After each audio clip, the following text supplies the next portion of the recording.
Welcome to another exciting broadcast day. Hey, everybody. Phone number, 866-901-ADAM, 866-901-ADAM. Even though my name is in that phone number, I have to look up and find it on the wall. That's what happens when you get older and you used to smoke pot. Stacy Galandi is sitting in. She's going to be doing the news for us this morning.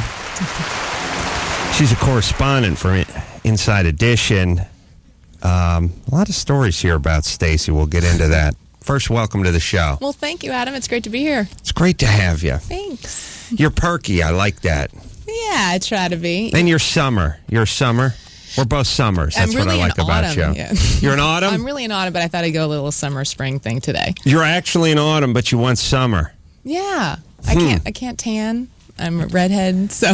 Oh, is that what that is? I thought summer just be you're blonde. You have like a nice strawberry blonde, fair complexion. You look, you really, it's like staring into a flashlight.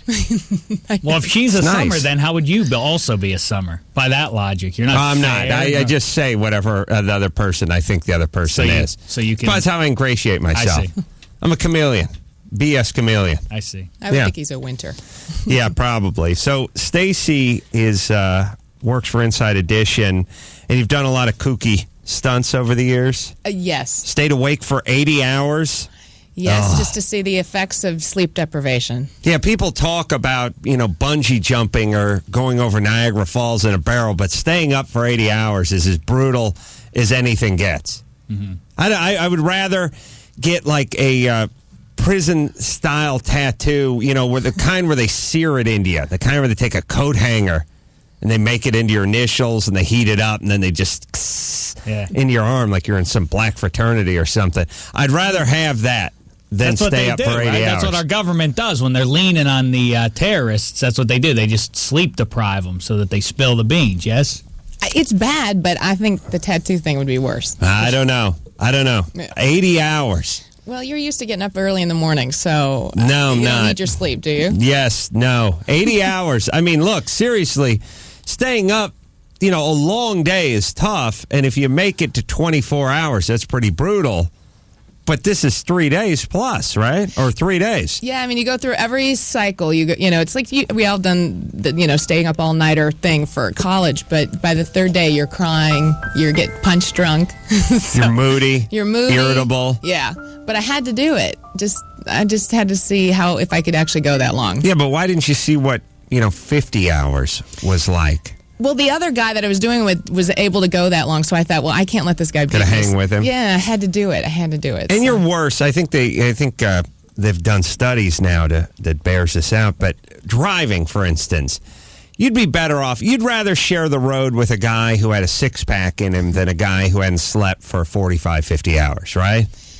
I think because the longer you go without sleep, I think the worse it is, especially for driving. Because that's part of this study that they did is to see how it really affects you, and you shouldn't be driving when you're have no sleep. But I don't know. Could you be that impaired though, and be that much better off if you have no sleep? I think it depends it depends on your personal constitution. I would like me behind me on a six-pack rather than me behind me on 80 hours of sleep deprivation.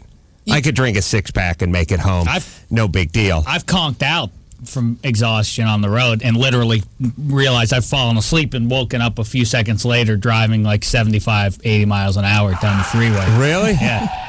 It's always I'm always amazed. That guy. There's a lot of guys that are capable of that, and it's always amazing, and it makes me think, wow, if you can fall asleep driving a car, you can fall asleep just about anywhere. Like a 20-year-old guy at the time. You fell Pretty asleep. Pathetic, yeah. Driving home from college or something? Yeah, exactly, right. Out boozing the whole night, like last night, hungover semester kind of thing, driving back to Pittsburgh, PA, down the freeway, and just all of a sudden, like, oh, what just happened? I'm like an 87-year-old man falling asleep on the road. Crapped himself twice on that road trip. Hope you don't do that now, though. Stacy, no, just to crap himself. Stacy is joined an all-female chain gang. How'd that go? Yeah, just to see what it's like. As you know, it's the pink underwear, it's the black and white striped, pink underwear. Yeah, that's Sheriff Joe Arpaio. We'll talk about it actually later in the news. Arizona, world's toughest sheriff. This was something he felt that this was demeaning enough that, it's the men have to wear the pink underwear, and the women, you're actually literally chained to about 25 other women of all shapes, sizes, crimes. Were you working? Yeah. Oh, yeah. I wasn't in there on anything illegal, but no, we were. No, I mean you're on assignment. But what were you doing when you were chained together? You had to literally take graves, people who've died, and you actually have to bury them. That's part of their punishment. So you're actually these huge boxes with dead bodies. You're actually putting them into the ground. You're actually picking up trash. The bodies were of inmates or just folks? Folks. The indigent. Wow. Oh, that's nice. Oh, yeah. So, bums that fell asleep. We're trying to give them a nice burial. So it's part of nice. It's part of the punishment. Yeah, it's a little sure. demeaning. Come on. Hey, a bunch of pedophiles and arsonists chained together. They're going to put you in the ground, say their last words. What is the hobo power on that scenario? In Arizona? A bum who's dead in the heat with a bunch of stinking inmates. Yeah, it's got to smell. Stinking them up. Well, it depends what month. If it was summertime, that's rough. It was bad. Yeah. I'll tell you, I like that sheriff because he's tough on crime. I'll tell you what I don't like though. I see all prisoners. They're always dressed in orange jumpsuits, or they have the stripes on them, the old jailbird. You think, oh, why do they have those crazy outfits? And then you realize, well, because if they get over the fence, you don't want them blending in. But I've seen enough movies. First thing they need is a change of clothes. So they go to the farmhouse and they jump the guy who's just sitting there with his family. I would dress my prisoners, jeans. I'd dress them in Gap stuff. So if they did break out, they wouldn't go immediately kill some old man and get his clothes or do the thing where they pull it off the line. They'd just go out and we'd catch them. Yeah. They always kill one family, get the car. I'd give them a car and some Gap clothes. Because getting the car and getting the change of clothes always gets a civilian hurt, and then they catch them. That's how it works. Thoughtful of you. Yeah. Saving lives. Yeah, I'd give them like a baseball hat, and I'd give them some clogs, some of those leather type shoes. That's all you need. If you escape from prison, you put on a pair of those leather clogs, the ones the gay guys wear around, no one would ever stop you. Yeah. You could walk into prison, walk out again, no one would say a word. There's no way, no one's ever looking for a guy in clogs. It's impossible. There's never been a guy apprehended who's ever been wearing clogs. Well, listen, maybe these people deserve a break. If you're clever enough to escape from the joint. Yes. Law and order, thank you. You break out. If you're clever enough to get out of a maximum security situation, you should get a little prize. Here's your Gap clothes so you can live free. Smart. Socrates? Yes, sir. You fell asleep while driving one day? Yeah, I fell asleep. Basically, my day starts at 2 a.m. I commute every day. It's like an hour north to Fresno. And so they tried to get me to work overtime, so I was like, all right, I'm pretty tired, but I'll work anyway. So I'm on my way home, and I don't drink caffeine at all, and I was like, maybe I should get caffeine, and then so I did it, and I thought I could make it home.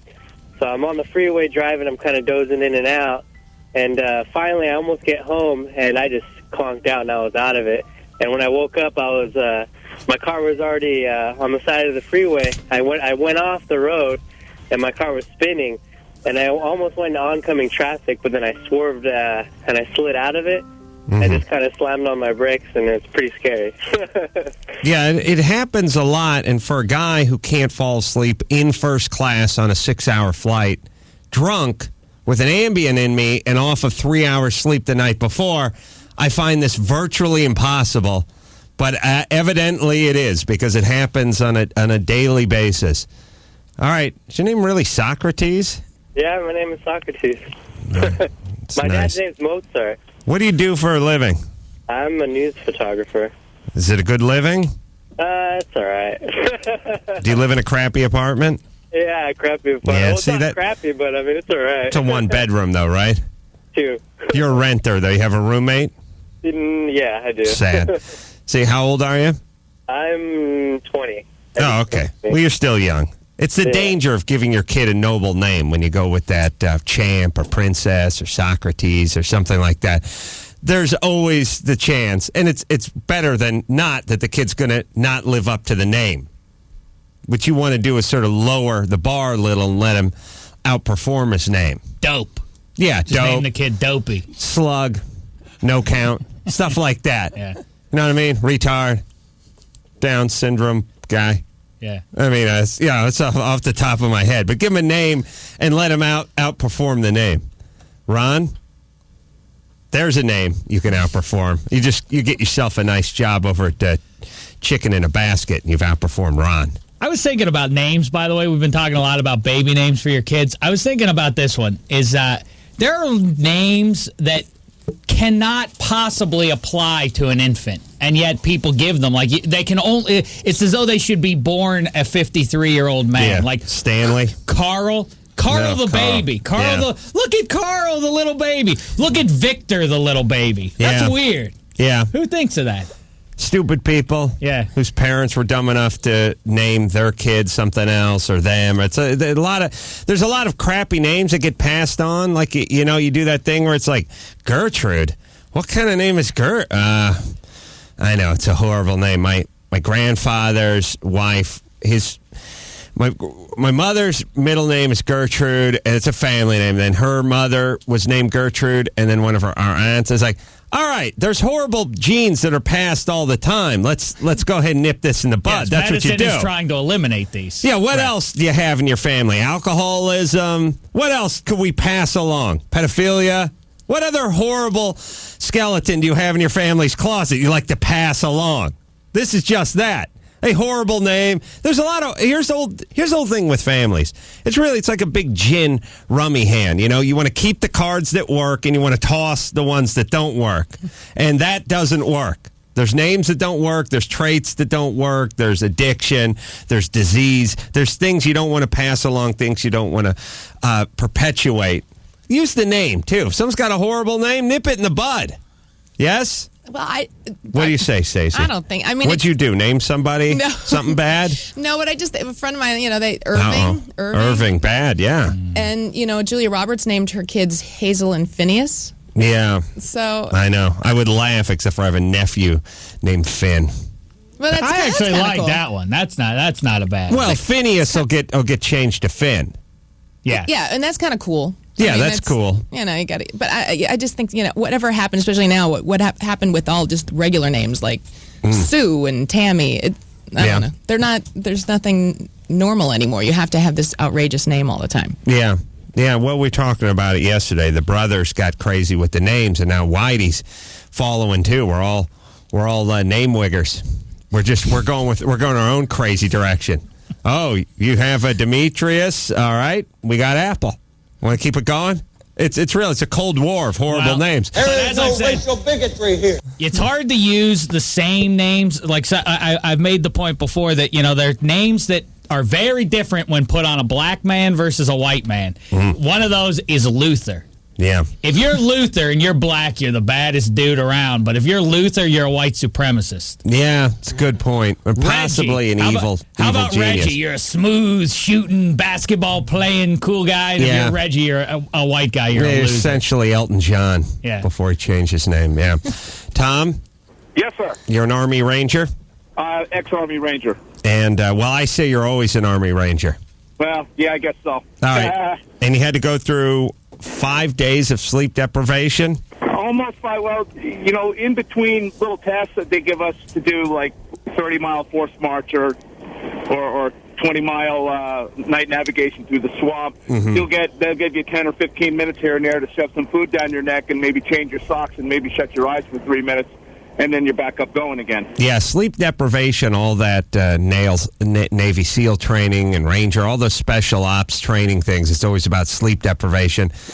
I would argue in today's Army, though, all the 30-mile pack marches and all that stuff, with today's weapons, screw it. You know what I mean? You should be training on video games. They have a sniper rifle. You can shoot a guy at 1.5 miles away now. That's my point. Why schlep 1.5 miles when you can hit him with a bullet from 1.5 miles? I mean, I understand it's cool and everything, and it makes you tough. And then back in the day when you had swords and shields and daggers, and it was all hand-to-hand stuff, then you should be marching and training. But now, Shouldn't you just be wearing, some sort of helmet, some sort of simulation helmet, and just sitting on a folding chair and killing bad guys at night when they can't see you? Yeah, but then we wind up with an army that looks like Tad. It would probably be more fun to just sit at my house on a computer with a satellite uplink and just call in airstrikes. That's what I'm saying, Tom. All right, so now you're out of the Army. Did you see any action? Yes, sir. Where at? Central America. How was that over there? Good. Pretty stinky. Stinky, but good prostitutes, right? Lot of hobo power down in Central America. Yeah, it's hot, and the people aren't exactly. It's not exactly the Howard Hughes types over there. I mean, they're not real up on personal hygiene. Yeah, there's not a lot of compulsive washers over there. Yeah, a little Panama for you. No, sir. Yeah, hey, Adam, I tell you, I love your show. Thank you. I listen to it every day, and really, I really love what you guys are doing with it. Thank you. We need. We talk about what we export in this country. We need to. We have a lot of OCD in this country. A lot of folks that wash their hands 55 times a day. A lot of people that bathe in Purell. They won't use a public telephone. If they do, once in a while you go to the bathroom in here and you see a throne that has been made of toilet paper because some guy's ass didn't want to come in contact with the toilet seat. Evidently, we're the only country in the world, possibly Germany, who suffers from OCD. Everyone else just... they don't wash anything, and then we get all their chicken-related diseases and stuff over here. We need to export that. It's a good idea. We need to take a handful of what we need to do. We need to take our most. We need our sort of typhoid Mary. The guy who has the most OCD in this country, or a handful of them, and just start spreading them out. Central America, South America. Go ahead. Go to Africa. Go start doing your thing. Start getting everyone else nuts with the hand washing and the toilet seat thrown, and let's really kick it up over there, because evidently nobody suffers from that over there. Just send a bunch of Howie Mandels over there. Right. That's right. Before you know what they're doing, they won't hump anymore. Everyone will be too freaked out to hump. They'll just do the hand bash. Hey, buddy. Hey, bro. Yeah, that'll be it. When I was in Czechoslovakia years ago, in Prague, I went into one of the public bathrooms there, and it's like down in the bowels of underneath the subway. It was disgusting. Anyway, I went and I had to go number 2, and they have these ladies. You know how you have the guys in the restaurants who hand you the towel, obviously, and the stick of gum and everything. Sure. They have these toilet frows that hang out down there. And so I met my wife. I went in. Watch it. Be careful. She's a toilet frau. Keep going, but be careful. Lightly. Be careful. Tread very lightly, my friend. Go ahead. You've got a very short leash. Just keep talking. Just watch what you're saying. So I go into the toilet, into the stall. There's no toilet paper in there. I come out. I say to the toilet frau, "What gives, lady?" And Lynette says, she said, I give her some collection of the coins, that they have there. Yeah. I give her a collection of the coins. She gives me 2 sheets. Wow. 2 squares. What am I to do with that? Plug it? What? That's not enough to clean. I go through at least half a roll every time. Oh, yeah.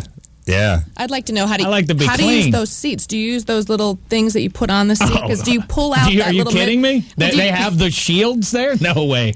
Well, I always wonder, are you supposed to rip that thing in the middle off first? I've discovered... You're talking about when you're stateside, yeah. I think that little flap, that knockout in the center... Do you do that yourself? Of well, first off, the ass gaskets. Or when you work construction, like I said, there's always a sign in the porta potty that says free cowboy hats, an arrow pointing down.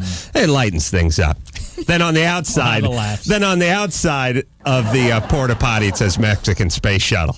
So it's a good time. It just, whatever. It's where you honed your comedy chops. Where I honed my comedy chops, the Mexican Space Shuttle with the free cowboy hats. But yeah, I think it took me about 20 years to figure out that you let that flap fall into the toilet, and then when you flush the toilet, it pulls it down into it. I like the guy that leaves whatever's left of it on the seat and walks away.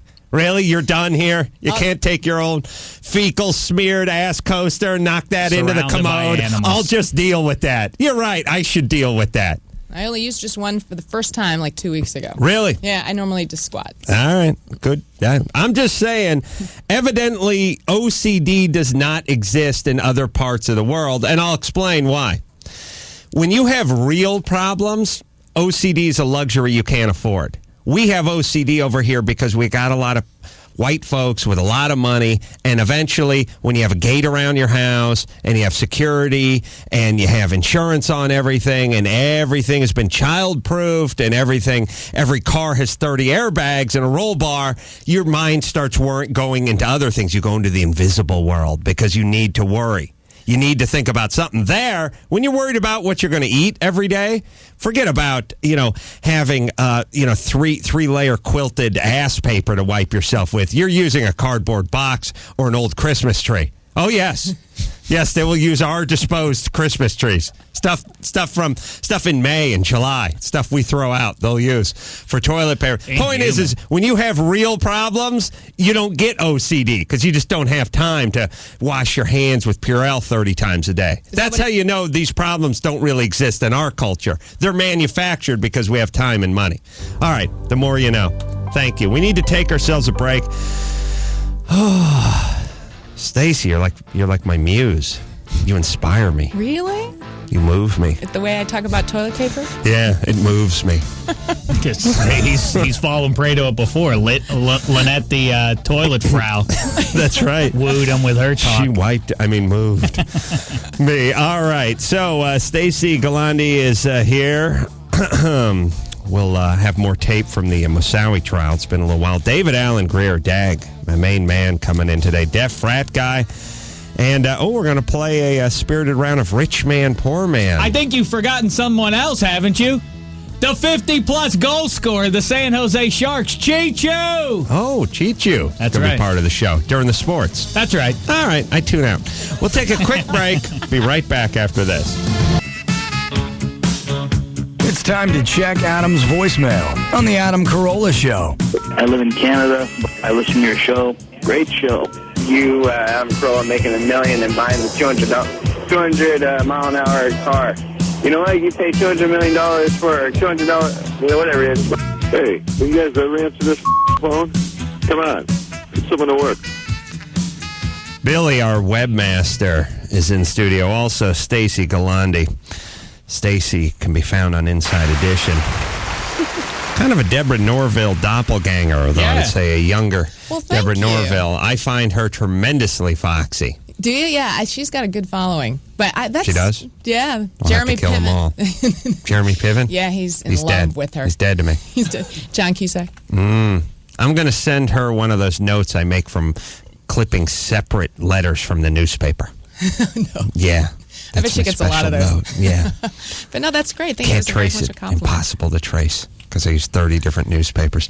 Billy, Yes, sir. what's happening, my brother? Nothing much, Mr. Carolla. How are you? Billy's a big fan of mine, so I like him. Mr. Carolla, too, you don't I like mind either. that. Respect. By the way, I was just looking at, you know who else she looks like is Jenny Lee Harrison, who took over for Suzanne Summers. She was Cindy, Yes. the Chrissy Snow's cousin Yes. who moved in after Chrissy had to move out. Yeah. Now, Yeah. which one? One of them looked more like Chrissy, and the other one was even more slender and looked a little more sophisticated. I can't think. There were two Well, chicks that came in. Terry was the nurse. Terry was the nurse. final. That was Priscilla Barnes, right? Right, Yeah. correct. Wow, impressive Pulled lady. that out of somewhere. Well, look, Bert Convey. See, when you look like someone, you know their all there names. is to know, Yeah. I see. Sure. Tattletales. I remember that. Yeah. Sadly, that's it's in the pretty good. ground now, but you know who you look like. Priscilla Barnes, though. That's a pretty good pull there. That was one of my favorite shows. Yeah. Me too. What does that say about me? Yeah, you do. Soulmates. You do look like her. This is sort of a foxy, but friendly, approachable foxy. I used to get Molly Ringwald all the time. Yeah. I was her stand-in on a movie years and years ago. Which one?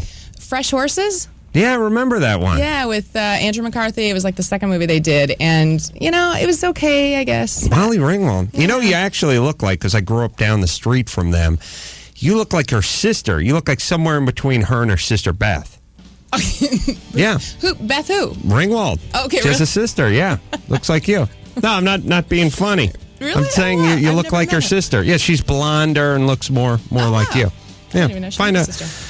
Find a picture of her. Someone could probably go on the internet and find a picture of Beth Ringwald, I bet. Well, anyway. Billy, where are we? You look like no one.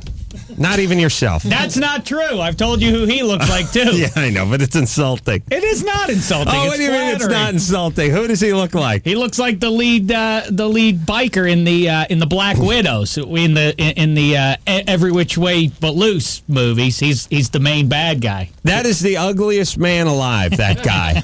He's short, he's stocky. Well, he's Brusca. No, he looks like a troll, and he's balding, and he has a devil face. Yeah, and but bad skin. But he had a successful career in Hollywood, just as Billy is. I can't think of a less attractive guy. Okay, we found a picture of Beth Ringwald. It's black and white. There's a picture of me at BillyMoses.com. Nobody cares, Billy.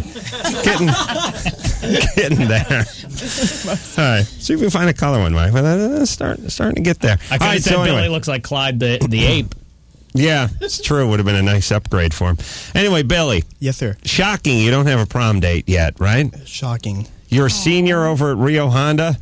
Buena Vista. Buena Vista High. Whatever. And again, we don't want the illegals. We don't want the Mexicans coming here. Maybe we should stop naming every goddamn things in their language. Everything's Buena Vista this, and every theater, and it's always Sepulveda, and it's you're in Los Angeles, and then you're going to Santa Barbara, and you're in San Diego. Perhaps we should not name everything, even cars. Oh yeah. Take the El Camino over to Buena Vista. How do you get to Buena Vista High in your El Camino? We'll go down to Sepulveda, turn right on Los Feliz. It's right in the middle of Los Angeles. Fantastic. Yeah, but don't come. Let's rethink this strategy. That's all I'm saying. Billy, I'm sorry. You're our webmaster here, right? Yes, sir. And a senior. Yes. In high school, and it's prom season. It is. And Prom's coming around May 20th. May 20th. That's the exact date. So we got a couple of more weeks and a few days. Yeah. And you're looking for a date. I am. And we tried to set you up with one of your sister's friends. But it did not work out. It did work out. Yeah, to some extent, right. She said she would attend, but I didn't like her attitude. Yeah, she didn't want to pursue in the relationship after. Right. She didn't want the, tuggy, grabby, touchy-feely. Right? Is that what you're looking for? Yeah, it could go there. It could go there, definitely. I mean, I've never really had a big commitment, really, being 17 years old. But and that sounds really bad, by the way. 17, and I haven't had a relationship yet. No. A lot of folks, including almost everyone here, didn't have anything going until early 20s. No problem. A lot of late bloomers. Billy, when I was in high school, when I graduated high school, I went back and I counted up in my head, not counting my sisters and mother, I said a grand total of 9 words to girls through my first 18 that's about years. me That's right true. You came out of your shell. I'm gay. Yeah, they said 1. Lady said 1 to Dave Damchick. No. That was the total. Just 1 word. Powerful, though. Do you know who I am? No. There you go. Same word. Do you want word. to get to know me? No. Will we go? Maybe we could. Do you want to? No. That's it. They said no. They said it 2,700 times, but it was just a 1 word. So listen, Billy, we'd like to find a date. And here's what I think Billy's looking for, Stacy. Uh-oh. Now you've just thrown your hat in the ring too. I got to say this. I think what guys want is you figure this out when you're a little bit older and this stops happening. But when you're younger, you will go on dates with people who just don't feel like saying no. You'll come up with there's some cute girl you work with or some friend of your sister's or whatever. You're in some group with her. You'll ask them out and they'll be like, yeah, why not? It's too uncomfortable for them to say no, but what they do is they downgrade. We'll do an afternoon date. We'll do a daylight date. We'll do it during the week. You can pick me up. My friends are coming. I'll be wrapped in foil, and you'll not come near me, and we'll shake hands, when we leave it. Those kind of dates, you figure out after about 15 of those, better not to go at all. You don't know this when you're 17. You're just excited that the chick said yes. As you get older, you realize, I don't want to go on one of those dates. If there's no chance. Now, I'm not talking about getting to third base on the first date. I'm just saying if there's no chance of intimacy at some point, that they might have an interest in me, at all. Physically, I don't want to go at all. And this girl didn't have any interest in Billy in that department. So that's good. She maybe spared you that, right? Yeah. We spared him that. You spared him that. Okay. Yeah, saved me. So So we they were found looking that out out. after you. Yeah. So here's the deal. If you're listening, if you're female or male, quite frankly, because it's getting near the prom, we're running out of time, Billy. We got to really open up this Beggars competition. can't be choosing. Yeah. If you're if you're listening and you're not Billy's mom, call up. Now I've opened it up to everybody. Now, if you're a female, you need a prom date. Billy needs a prom date. You want to go to the prom. You can do a little school hopping. You don't have to go to Billy's school. Well, You can don't I have to just be say a- this? yeah. Billy has 2 possibilities in mind, and maybe we could call those girls. So we do. He Yeah, does. He's provided a couple of names. Yeah, but they're not answering the phone. They're Really? Do they have like caller ID or? yeah. Just kidding. I'm just kidding. No, they don't. But they can smell desperation through the phone line. That's what they do. They just pick up, ring. No, something. I don't think so. No. Yeah, what's up, Billy? No, something I learned yesterday is that I do need to open up a little more because yesterday was the. If you start crying or say you're gay, I will toss your ass right out of here. No. I started talking to the girls really for the first time yesterday, and I was surprised because I actually got 2 phone numbers from 2 chicks at my school, Really? and that was a big surprise to me because I never. Were they conjoined or is 2 separate women? Oh no. Wow. Okay. No, listen, I have to ask.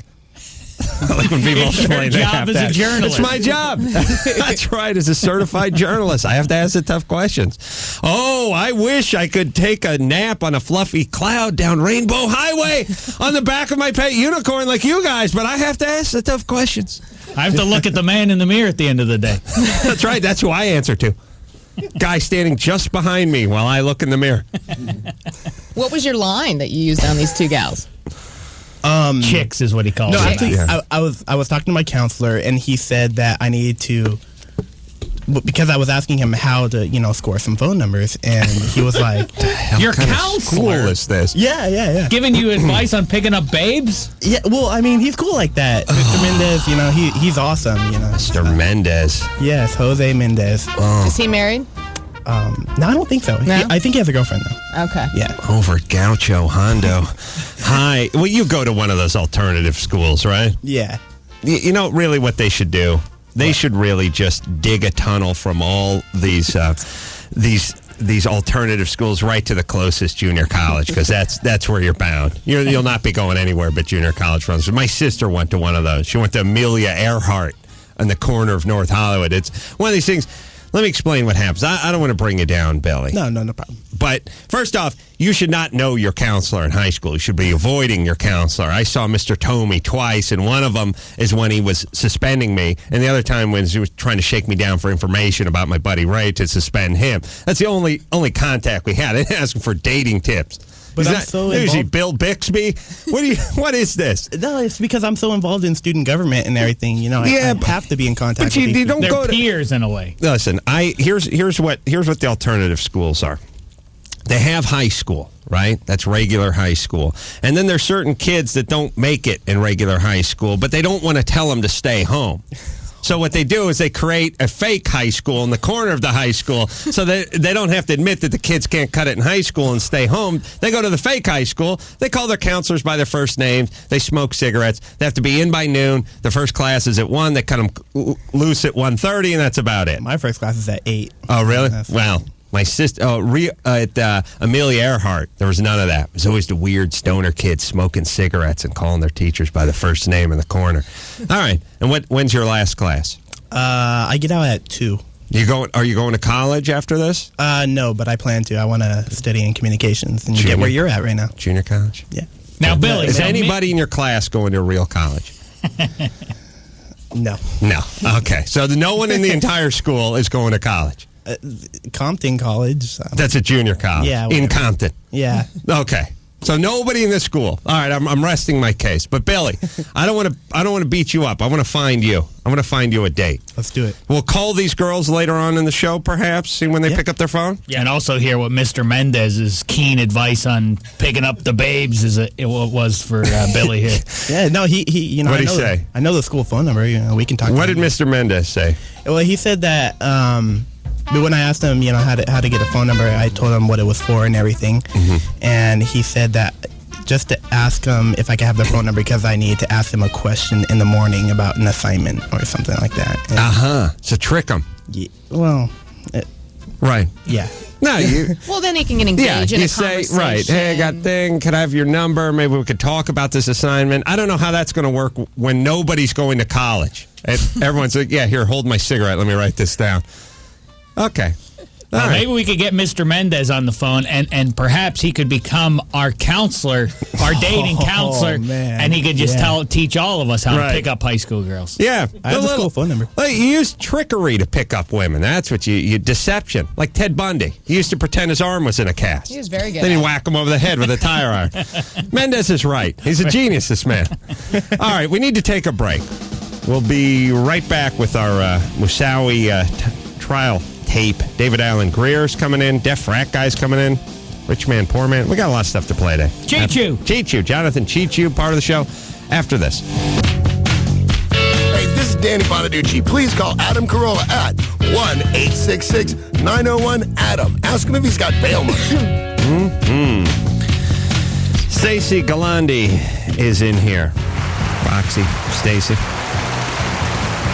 Now, we were talking the other day about how if your name something and you don't look like something, then you can't remember something. Stacy, easy, looks like that's Stacy. true. She could be a Stacy, she could be a Heidi, no problem at all. I used to hate it when guys were named Cindy, Stacy. yeah, she calls herself Gertrude or something. It's not going to, or she could be a Molly quite easily. But I'm trying to think of a name that wouldn't work on you. What wouldn't work is like a sort of think sort of Sephardic Jew, you know. Think thick, curly, dark, coarse hair. Mona Wouldn't work well on you. That's right. We'll work out what wouldn't work on you. But Stacy, look, if we ran into each other on the street 10 years from now, I'd be like, hey, Stacy. What's happening? Oh, I look that much like my name. Yeah. Yeah. Mona, by the way, another one of those horrible names for an infant. Yes. Look at Mona the baby. Ugh. Mike? Yeah. You want to help out Billy, our webmaster? I think you should get him one of those toilet frowns. Interesting. They can't say no, right? I guess they can't. They And said you yes probably to have the Carolla. resources. You could go to Europe and bring one back, Yeah. 2 bits will get you 2 squares. at least. Yeah. All right. We'll see if we can hit some impoverished European nation and drag one of the toilet frowns over here. It doesn't sound like he has a lot of options. No, I know it doesn't sound that way. It doesn't look that way either. Doesn't sound or look or even smell that way. But we'll see what we can do. I think there's somebody for everybody. Thank you, Mike. There is somebody for everybody. It's just they don't want each other for a long time, and then eventually they realize they're just looking in the mirror. You know what I mean? I mean, it may have a penis or some ovaries. It may not have what they have, but eventually you put pride aside and realize, no, that's what you're worth. I always wonder if it makes me It's a like- nice guy or Yeah.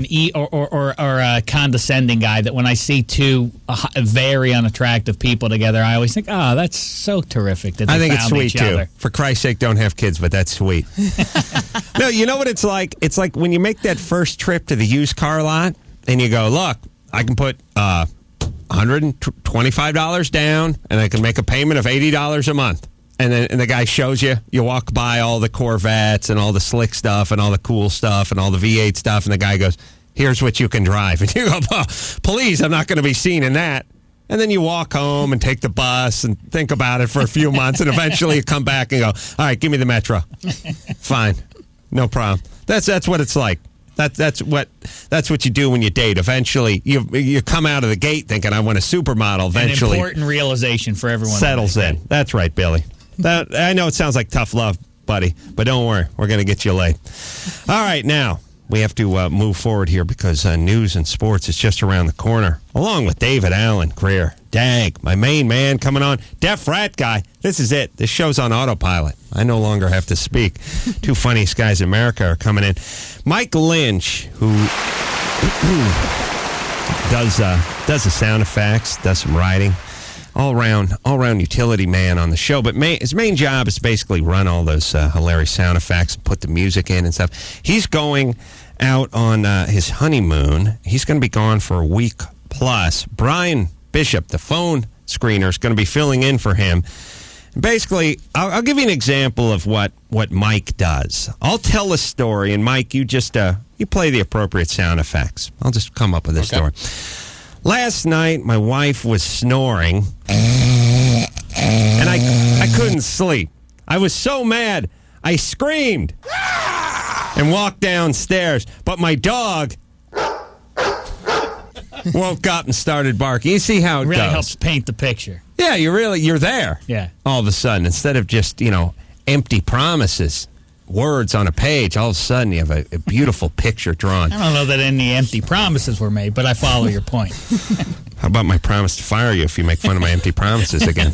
That's not empty. It was so loud that the cops came by the house.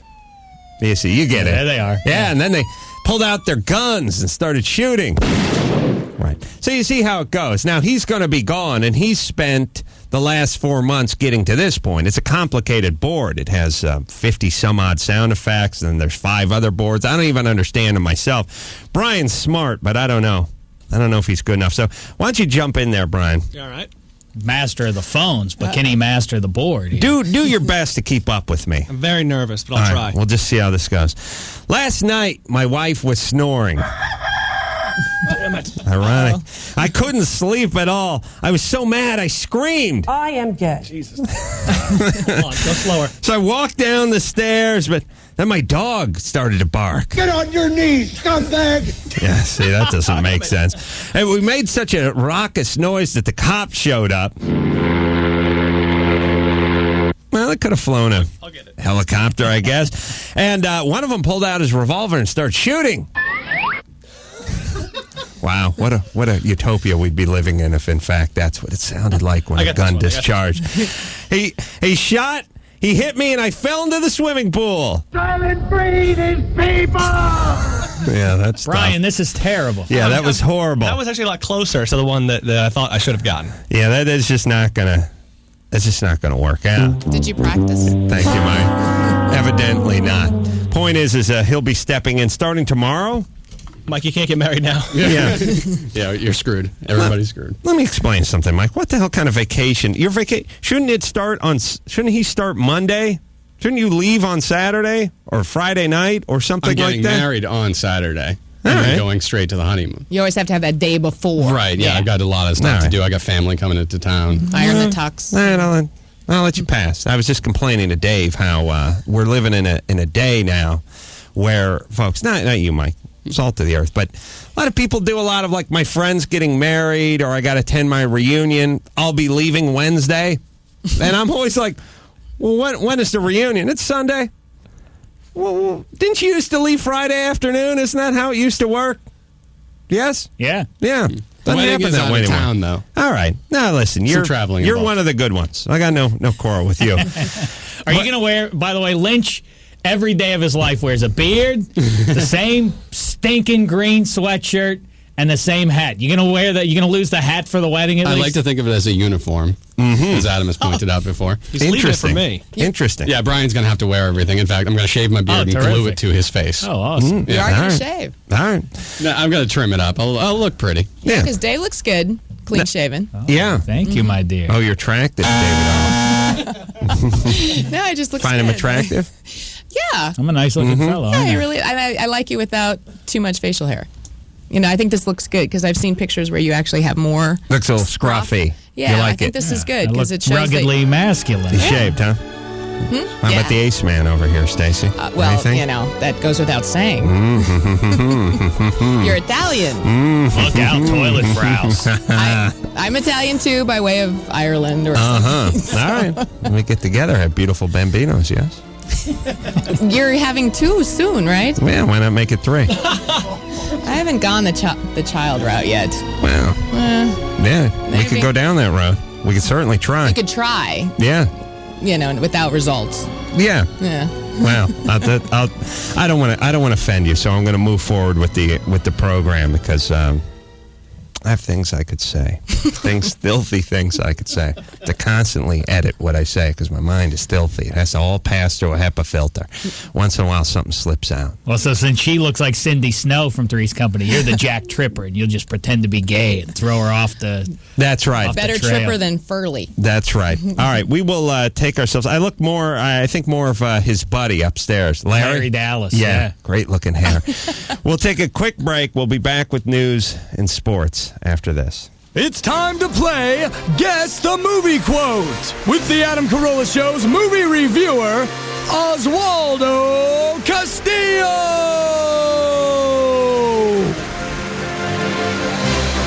Can you guess which famous movie line Oswaldo is reenacting? I love the smell the napalm in the morning. The answer when we return with more of the Adam Carolla Show. And now, back to Guess That Movie Quote. Could you tell which movie Ozzy is reenacting? I love the smell the napalm in the morning. And if you said Apocalypse Now, I love the smell of napalm in the morning. You're the winner!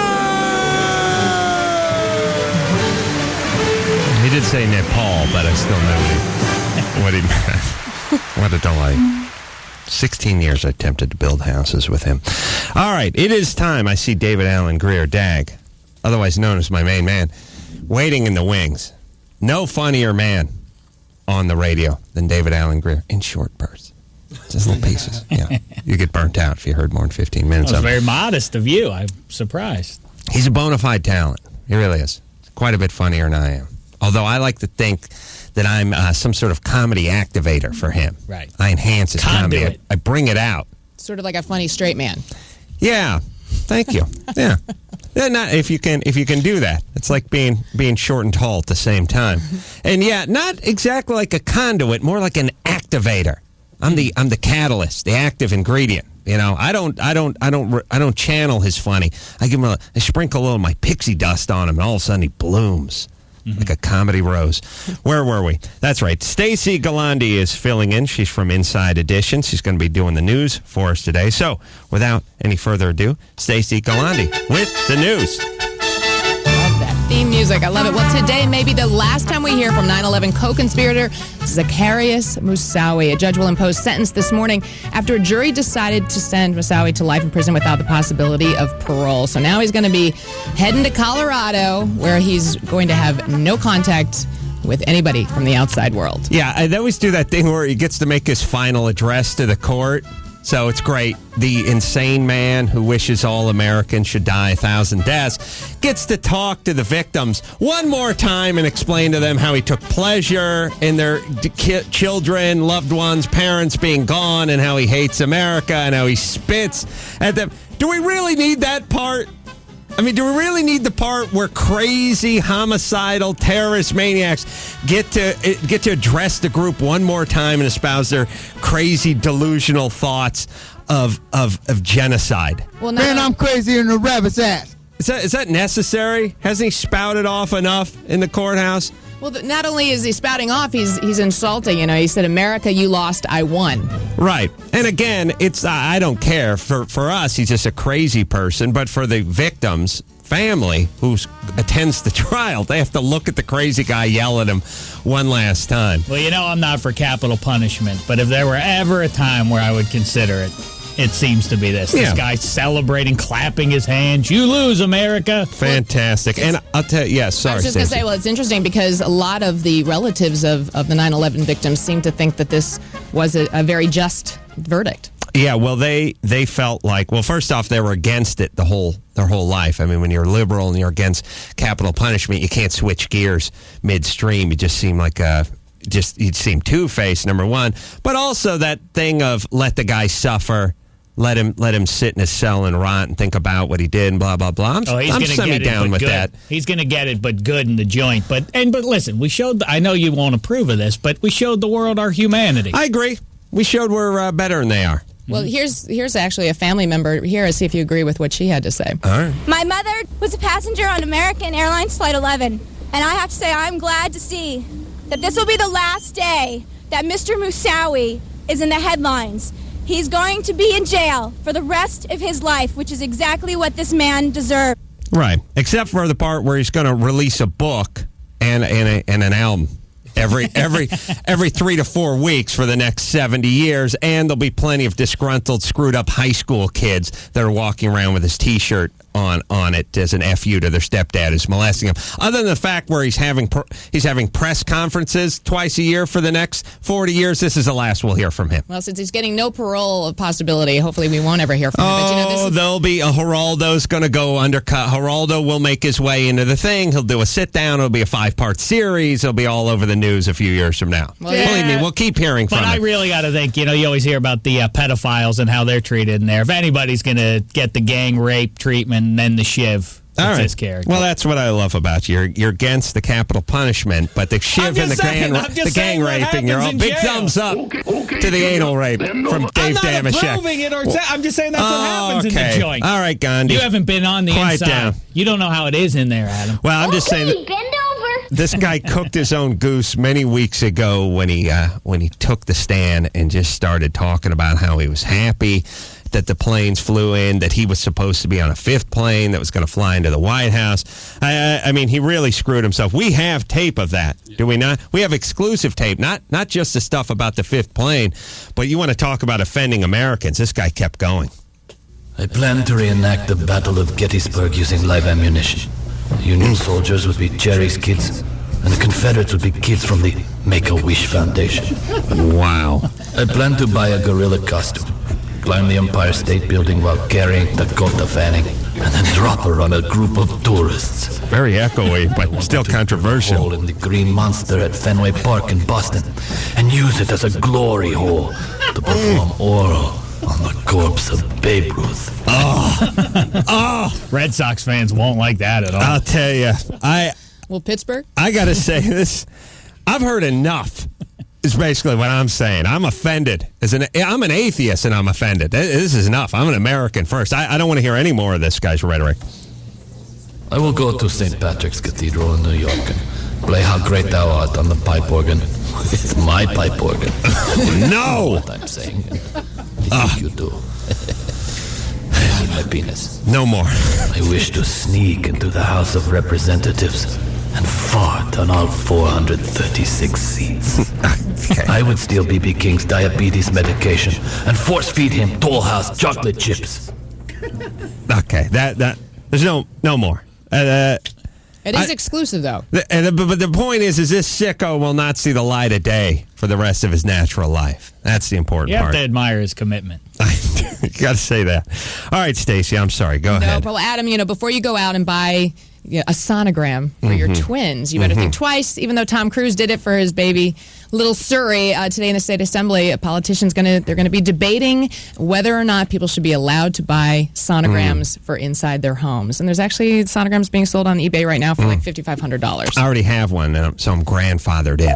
You are? Okay. Yeah, like the guys who didn't have to wear hockey helmets when they made the law that everyone in the league had to wear helmets in the NHL. I was one of the guys who got in the league before that. I got my sonogram off eBay from Cruise before they made this law, so I'm fine. I'm grandfathered. You okay? I'm good. And it's easy to use?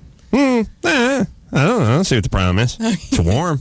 And the kids look okay? Yeah, it feels tingly when I put it on myself. You're not supposed to put it on yourself. Well, too late. Grandfathered in. You did. Tingly. Well, last night she sang Kiss, and Paris Bennett got the kiss off on Idol. That's right. Ryan Seacrest broke the news. America voted. Paris and Elliott. And Elliott, you may sit down. You are safe. Paris leaves us tonight. I'm surprised. I don't know how the 17-year-old, how she got fewer votes, but perhaps maybe the audience didn't like the fact that she got bleeped saying the S word while singing the Mary J. Blige song. Yeah, she sung that god-awful Prince song, and it got her tossed off. Let me hear that horrible song. No. Yeah. Everyone says to me, why do you hate Prince so much? And I say it's because everyone likes him so much.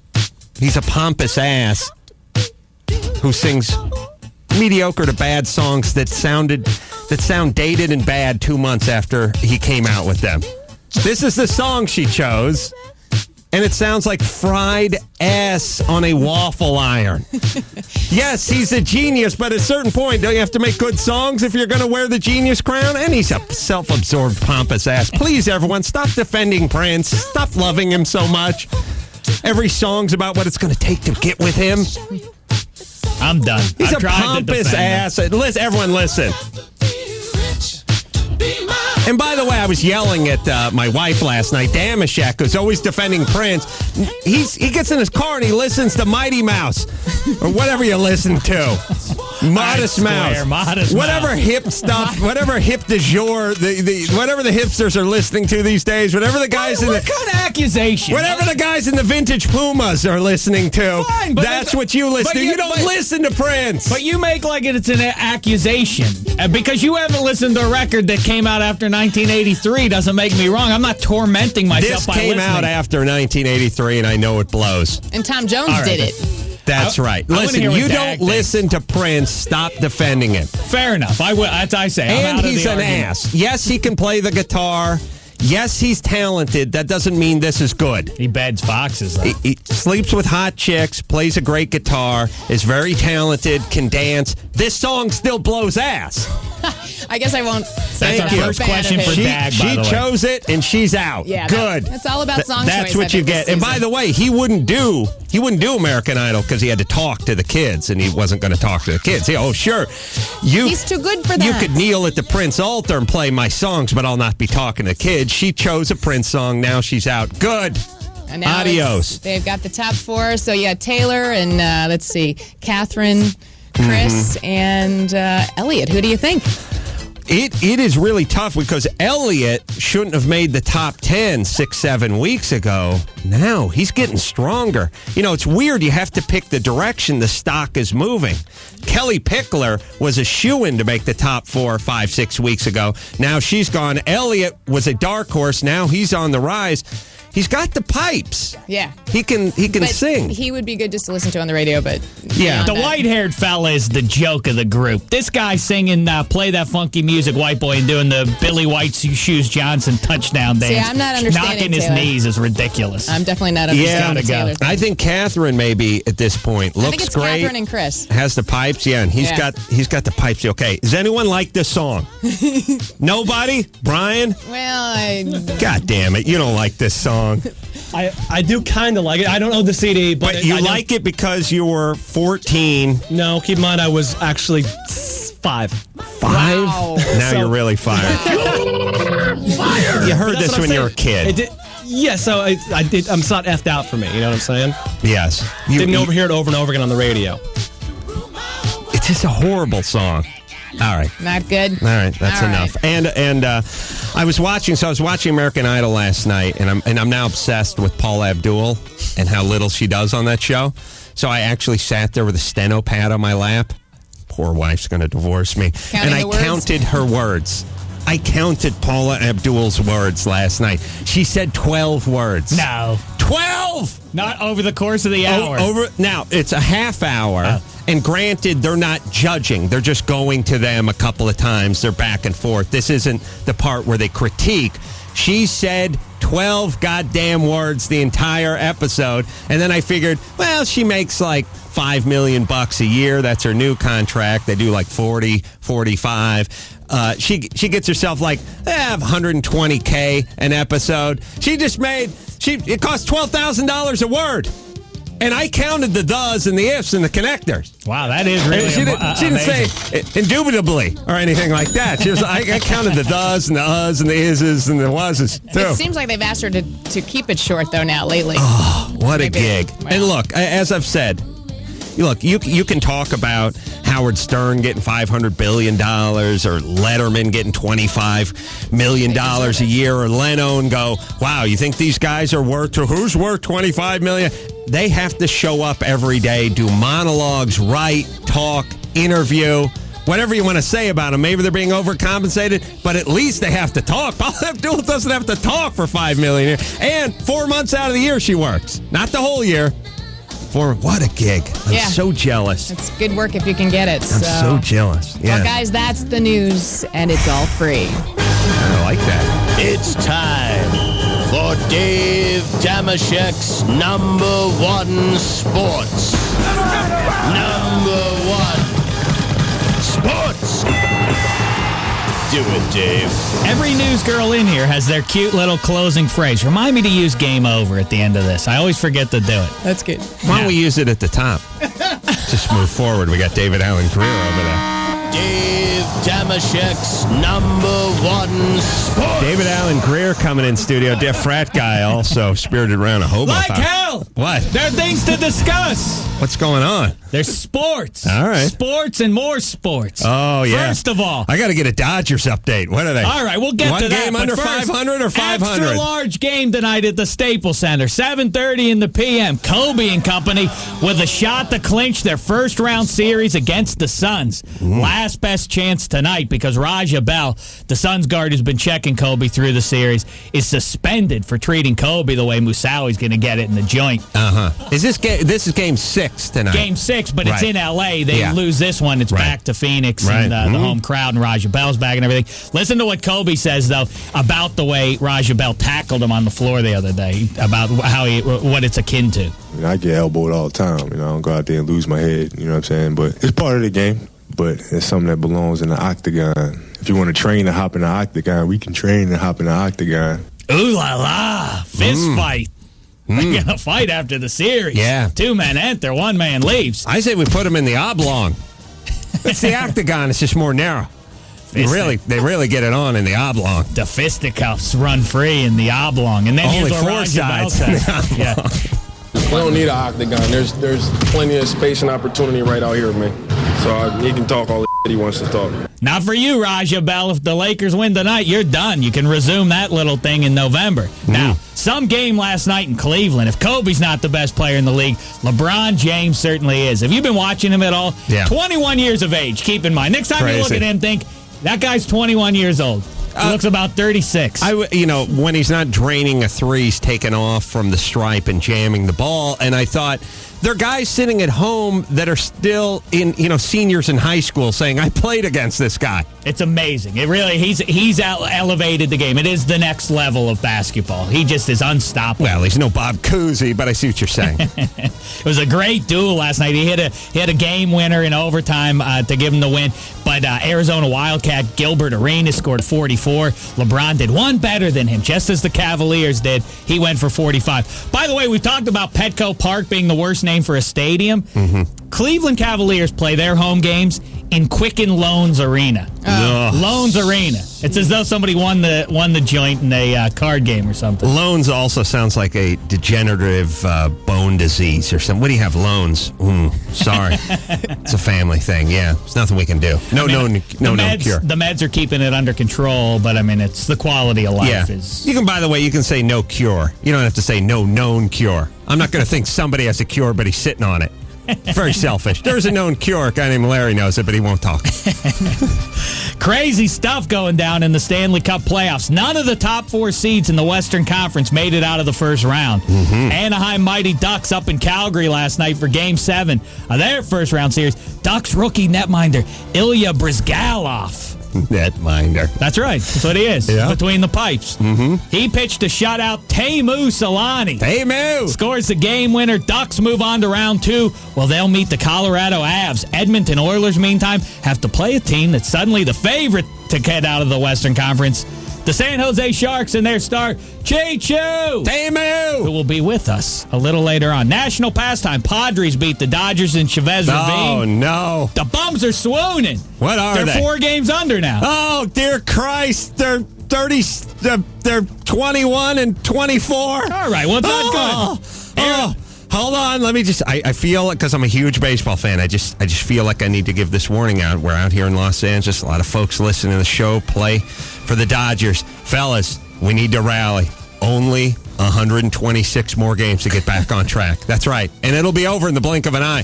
Before you know it, it'll be December. And the window will have closed. 2007. Let me just say this to That's you. 120 games to get back on. The beauty of the sport is that they lost and they're swooning a little bit. They get to come right back today and redeem themselves. That's the beauty of the sport, Adam. Every day. I'm just saying, Dodgers, if you want to make the playoffs, you can only afford to lose another 60 or 70 games. Okay? You lose 85 or 90 games, you're out. 74, 75 games, that's all you can afford to lose. All right, or you'll be out. On. Or out. Arizona Snakes over the Cubbies. Giants over Milwaukee Beer Makers. By the way, Barry the Creek Bonds. Yes. I love that name, the Brewers. The Beer Makers, yeah, it's not nice. Enough attention paid to that. No. I love that. They're named for beer. It's terrific. Yeah. And Barry the Creek Bonds, in batting practice before the Giants game, got clonked in the head by the ghost of the curse of the Bambino. Struck him. Hit him in the head with a ball. He got beamed in BP? No, a foul ball. Hit foul him ball. Clonked him. Okay, because that's a coach that would need to be fired if he hit Barry Bonds in the head. He doesn't break the record. Got an 80-year-old guy throwing from that screen behind the mound and he hits him in the head. Oops. Junior circuit. Halos dumped by the Tigers. Tribe whipped the A's. Mariners lost on the south side of Chicago. And lastly, did you hear about Matt Leinart? He's linked to Paris Hilton. Yeah. USC QB, the golden boy. With Paris Hilton. There's a lot of talk about Paris Hilton. I've noticed with the fellas. Some guys think she's hot. Some guys think she's not. It's an interesting... wait a second. What? Looks like the officials are gathering on the field to talk about this. They're I don't know. weigh in on this? I think they're going up to the booth with it. Well, what do you say? What's your declaration? She did that Carl's Jr. commercial. I think she looks good. nice. You say hot? I say not hot. I don't think she's hot. Well, I don't know. She's striking. Striking, but not hot. Let's see what the minute she opens her mouth. She's small in the bosoms, and I know that's a gripe for you. Yeah. Not as big I like for at me. least one big. Yeah. She's leggy. She's nice. I think we've all seen her work on the video. I say not hot. You say hot. It looks like the referee is coming to center field. Is it? After further review, the ruling on the field stands. So she's hot. She's hot. She is hot. Okay. I'm sorry, She keeps her Adam. mouth shut. I don't know. Dave Damashek's #1 sports. That's why I voted against slut replay at the owners meeting in Tucson last summer. What can you say? I got outvoted. All right, we're going to take ourselves. Oh, wait a minute. There's one more Masawi. There's another tape from the Masawi. Another one coming in? I'll tell you. I don't know if I don't know if I can stomach it. Let's get it over with. I would take the frozen head of the Walt Disney and use it as a ball to win the Professional Bowlers Championship. Oh, that's low. 2 fingers in the nostrils, 1 in the mouth. Oh, makes me sick. Well, we'll not hear from him again. We will hear from David Allen Grier, who, if he shaved his head and grew a goatee, And like I say, he knows how to play the funk. I want to hear what he says about Prince. All right. Really? Dave, maybe he has no thoughts on Prince. Ever think about that? He plays funk guitar. Does he? I think it's likely that he... I don't think he plays... Does he play funk guitar? Didn't he say he does? I don't know. I think he did a couple last time he was in here. Anyway. All right, David Allen Grier will be in here after this. Hello? Hey, my name's Dean. I just called because, want to get my groove on. Are you feeling kind of horny? Real hard, you know what I mean? Oh, I hear you. I'm getting pretty hot, too. Are you rubbing your love button? I'm sorry, what you doing? Yeah. What, you playing with your booty?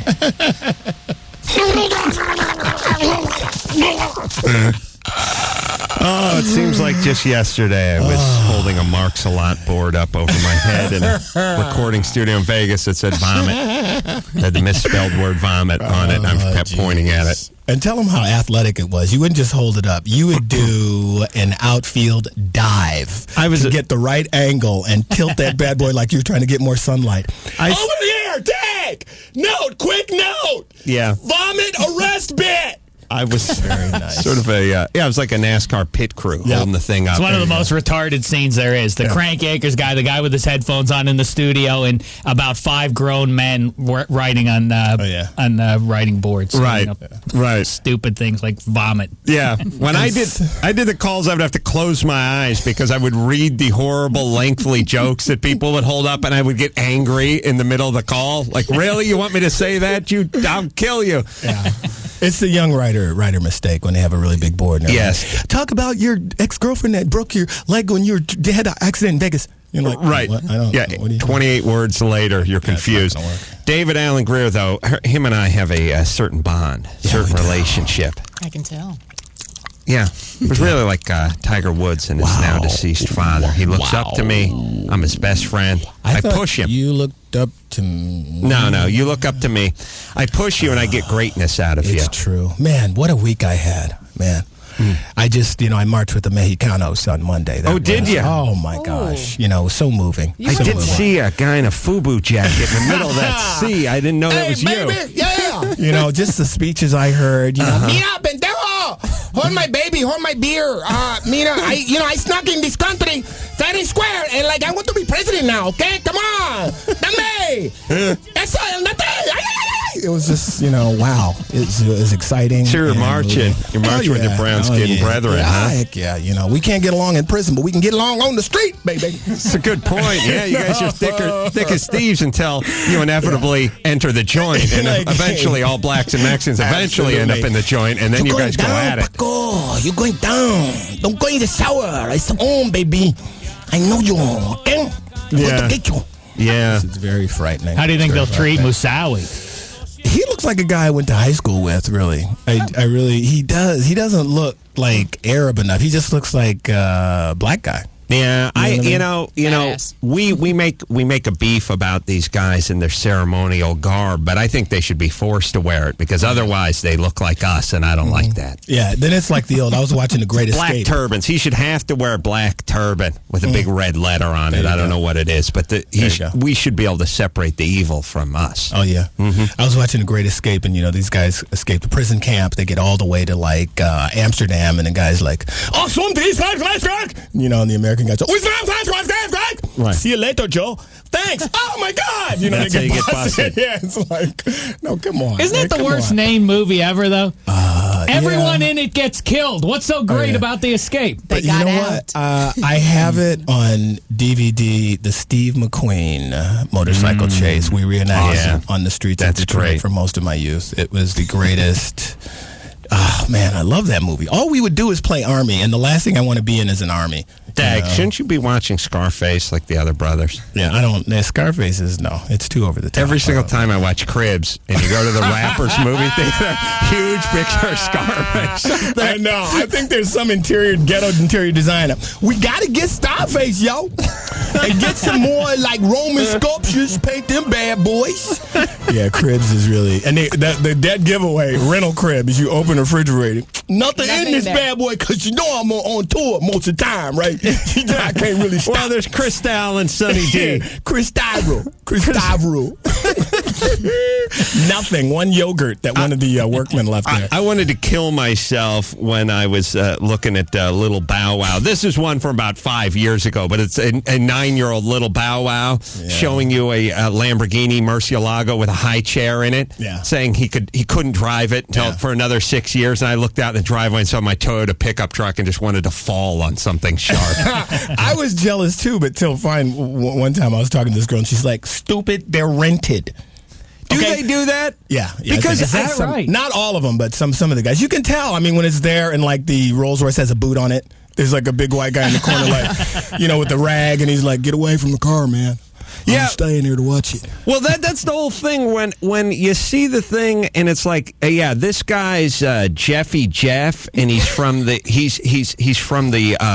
prison posse, and you think, I'm not an expert, but I've never heard of this guy, and I don't know the name of his band. And he's got 9 Hummers and a bunch of Lamborghinis, and he's living in 9,000 square feet on the water in Florida. And you're like, what is going on? Where's this guy getting the money? Yeah. You think it's rented. Yes, you think it's planted. So. Well, anytime your posse's called the big baller, cash money having gold posse, diamond possessors, no, that's not really. Reeks of compensation. Yeah. That's dollar sign. Yes. While we're on the subject of musicians, you play it turns out you do play guitar. It's the bass guitar. No, I play guitar.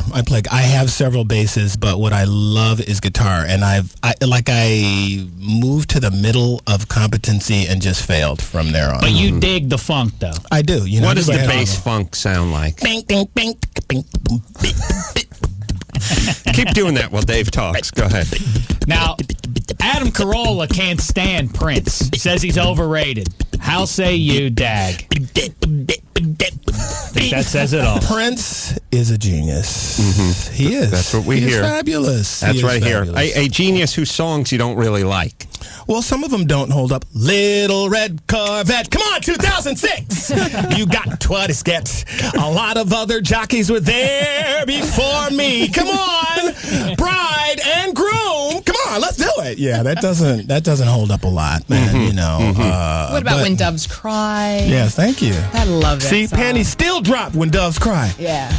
Purple Rain. That was like the best album. Yeah, they have. He has 3. I don't know. I don't have it. Okay. He has 3. He has 3 good songs and 8 horrible songs. That doesn't make him a genius. That's all I'm saying. I know you're married, but Anna, can I get a hug? Give me a hug. The black won't rub off. Give him a hug. No, Prince is a jam. Have you hung out with him? Do you know the man? No, but I met him one time. He's and little. yeah, he's like a little shrimpy elf, and he had a cane with a fox head on it, and he had this pinstripe suit, and the pinstripes were real big, and like you really leaned all the way down, and he was there with high heel boots on. We went to a party in this club, and they're like, "Would you like to meet the artist now?" I'm like, "Yeah." The artist. And all of a sudden people parted, and he was right there, like all the time, like he appeared, and I was like, "Yo, what's up?" And he has a really low voice. He's like, "How you doing, man?" That's just like him. That was it.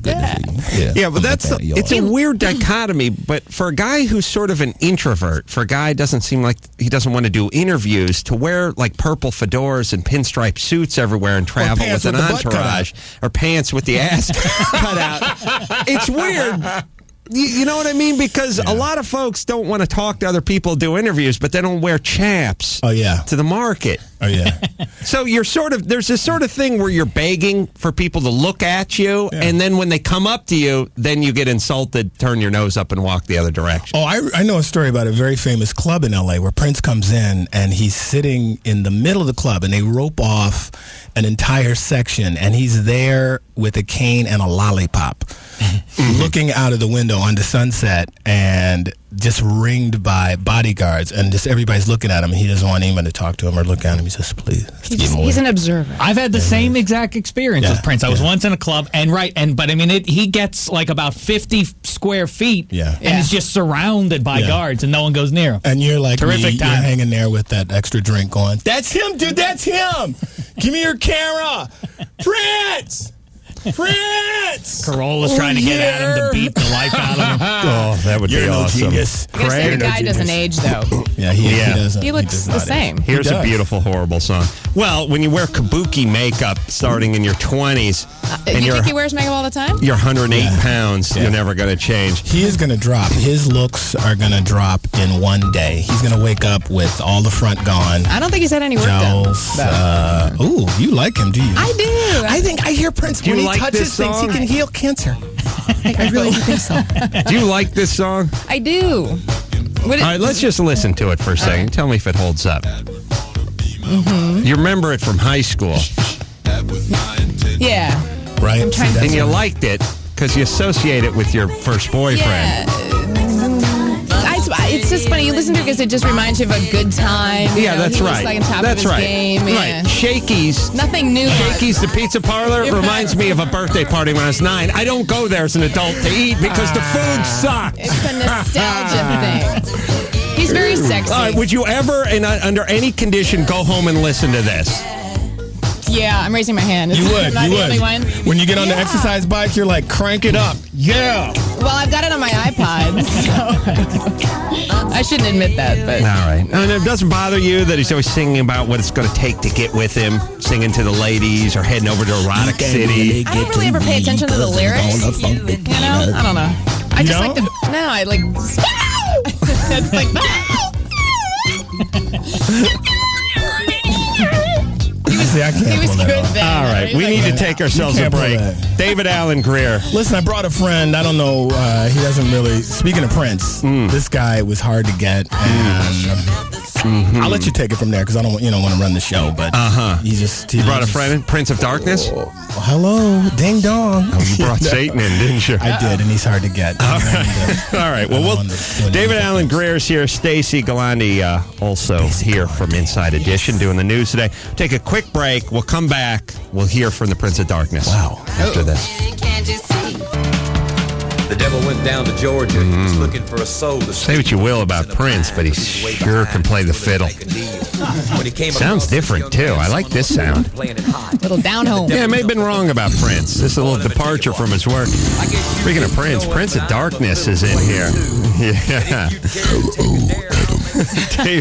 Daggeroni, David Allen Greer's evidently swings with Satan. Well, he worships me as many millions do. Beelzebub, yeah. Yes. Some call me that. That's my name you call me when you want to get nasty. Pardon me, your Satan shit, but not a lot of the brothers into Satan. You know, that's sort of the pasty white guy, overweight high school kids. Which is really a shame, but evil comes in many forms. Yes. I see.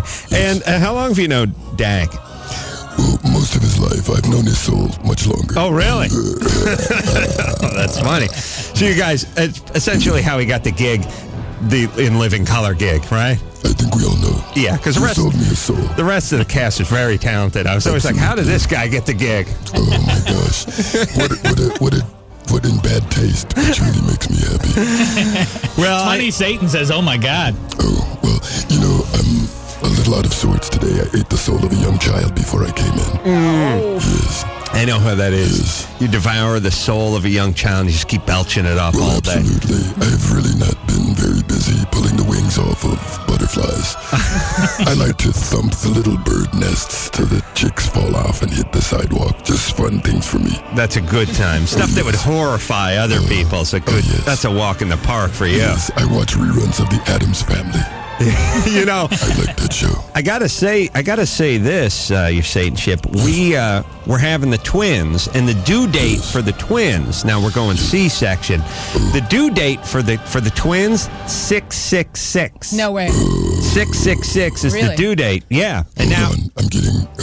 You're getting wood. A little stiff here. I just gave Satan wood. God knows what kind of winged ghouls come flying out of him when he achieves orgasm. I can see that. A lot of times I spit goo, green, black pearls. I've never seen only if you're breathing hard. Yes, because green comes out of him. Satan's delighted with his own sense of humor, isn't he? I set a church on fire last week, and it just brought me such joy. Oh, that was you. Yes. Well, the point is... I blamed it on two young white boys. Smart. Yes. The kids were due 6606, and I keep passing these billboards saying, like, it's coming, 666, the new Damien movie, new Devil movie. The point is we decided to push it back. As long as they're taking the kids out with a melon baller, might as well do it on the 7th. That's my take, or the 5th, well, I wouldn't recommend that, but I don't want to be the captain of your ship. At least not yet. Now, Satan, Adam here, he says he's having these twins coming along, and he's been looking for a religion, some more mainstream ones. But what can you tell him about maybe Satanism? Yeah. Actually, that's why I'm here. You get to do a lot of great things. Orgies. Ooh. Yes, you get to hang out with middle-aged white men with long, black, stringy hair. Oh, yeah, I've seen the movies. Yeah, middle-aged white guys. Fu Manchu. Yeah. Mustaches. You get to have a lot of portly women. with stretch marks and have sex with them. All right. Now, look, this is for the kids. So, do I get sort of grandfathered in, or do I get drawn into this too if I pick Satanism for the kids? Absolutely, because they will be in a cult, which is going to be wonderful. All right, and then perks as far as work goes, you get to be an attorney or a publicist, I imagine. You go right to the top of the corporate ladder. Yeah, is a publicist. Yeah. Because there's nothing more evil than. As a matter of fact, I won't even take the soul of a publicist. Oh, really? No, I won't. Even you have your limits. I do. I was offered the soul of, let's see, who is it? Caffarelli? Yeah. Yes, I wouldn't take that soul. You wouldn't take it. And what do you think about... Say Heidi and Frank, I wouldn't. Who needs that? I wouldn't want that. What do you think about Buttafuoco and Moussaoui and Paula Abdul? I mean, a lot of people in the news. Moussaoui, down in the lower depths, he's a bit of a dim bulb. Oh, really? Yes. You guys make fun of him. Well, we like our evil with more intellectual intent. Say the heads of Enron. I see. Evil. Right. Thinking man's evil. Absolutely. Yeah, he's That's a buffoon. just my taste. That's you. Okay. Hey, let's not Satan hate. Yeah, you're more Dennis Miller than you are Carrot Top. You know me well. And Buttafuoco, what about him? Have you dealt with He's him? an amateur. Oh, really? I really have a soft spot for Amy. You do, yeah. For her to take a pot shot at that knucklehead's wife. Yeah. Oh, that's pure evil. Yeah. Well, to hear her say she wanted to hit her with the gun and it just went off in her eyeball. Hello. I wrote that joke. It's good stuff. Hold on. Mike has some baby names for the twins. Sure. Mike? Yeah. What do you think? Well, for the boy, I've got Enzo Ferrari. Enzo. And for the girl, I've got Portia Carrera. Yeah, nice. Little Portia is sort of it's a name that women have used in the past. I have a Mercedes couple and names. Porsche, ironically. Yeah, what do you have? Beelzina and Beelzebobo. Beelzebobo's the boy, Beelzina, that's the gal. Yes. I like that. All right. How about Eveline and Bastard? Yeah, I don't know. How about what about good old fashioned Lucifer? Yeah, I don't. I'm thinking You about don't like that one? Oh, you've offended sorry. the Prince of Darkness. I'm sorry. I'm not sure how I used the L Eveline's word. going to go over, especially like at Jewish camp. You know what I mean? Eveline, it's time to go kayaking. Yeah, I think it's going to be weird. Who's a Jew in here? Well, nobody, but I'm sending the kids to Jewish camp so they can start networking early.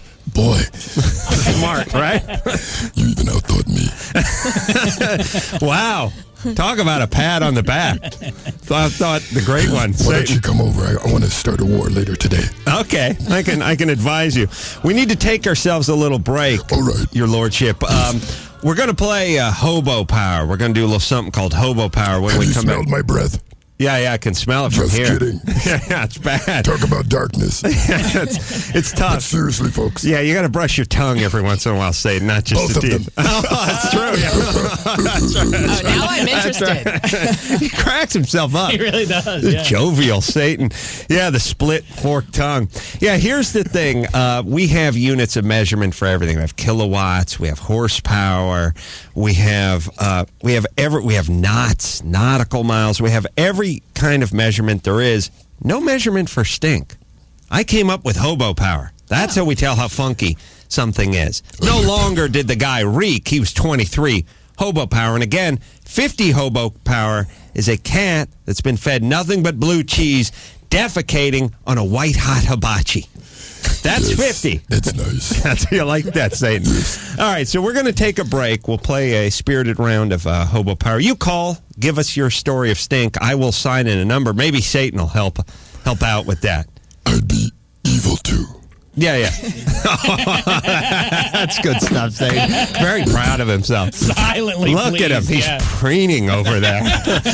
We'll take a break. We'll be back with Satan after this. Want to talk to Adam? Call him at 866-901-ADAM. I never got past high school math, so I'm not sure what pi is exactly, but any equation that involves dessert, I'm in for.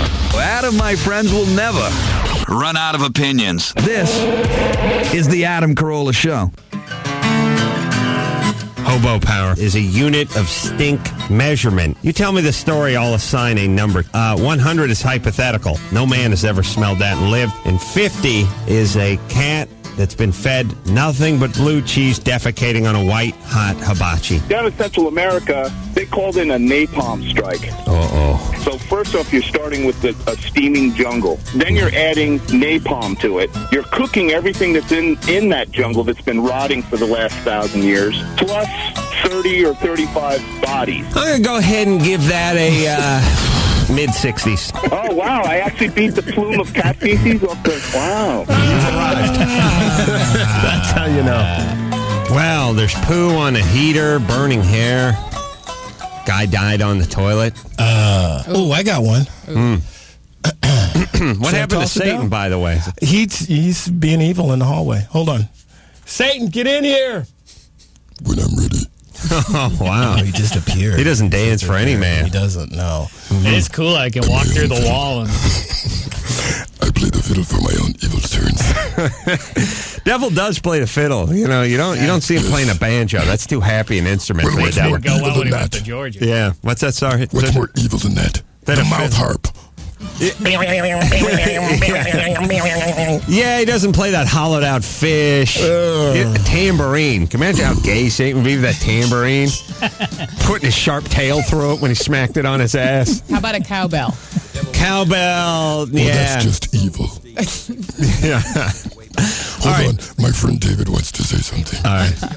I got some evil, stinky news. When I was like in second grade, this kid took a cup of milk from lunchtime and shoved it under the radiator, and we pulled it out like a good 2 months later, and so it was calcified, half solid, putrid lump of stinkum. I'm giving it a 26. Darn it. Sorry, didn't crack 30 on that. My dog's breath after she ate my other dog's poo and gets me right in the morning. Were you That's all I used making to- out with the dog? I was making out with my girlfriend, and she goes, dude, your breath stinks. So when I go, Is that why she's your ex? yeah, I go, wait a minute. It does smell like poo. So I run, I brush my teeth, I come back to bed. My dog's right between us. I'm like, man, it still stinks. And then we suddenly look at my dog. She's 31. 31. Darn it. You're still able to achieve an erection, weren't you? Well, always. All right, so that's why you didn't crack Hello. 35. Thank you, Satan. Stacey Galandi is here from Inside Dish doing the news. Of course, that's David Allen Grier with his buddy Satan. All right, let's talk poo on the heater. Brian? Yeah. Tell us the poo in the heater story. All right. Well, I was in college, and I had a roommate that was going to drop out of school, and it was on a Friday. Mm-hmm. All of us decide that we're going to take off for the weekend. We all take off. He was the last one to leave. Mm-hmm. He takes a dump inside of a newspaper, opens up the heater vent, shoves it up inside the heater vent, screws it closed, turns the heater vent on full blast. I like that. So it sat there Friday when he left, probably about 5 o'clock, till mid-Sunday. So when you walked in, you're hit with a wave of dew. Man. Dag, are you okay? I know you have a weak stomach.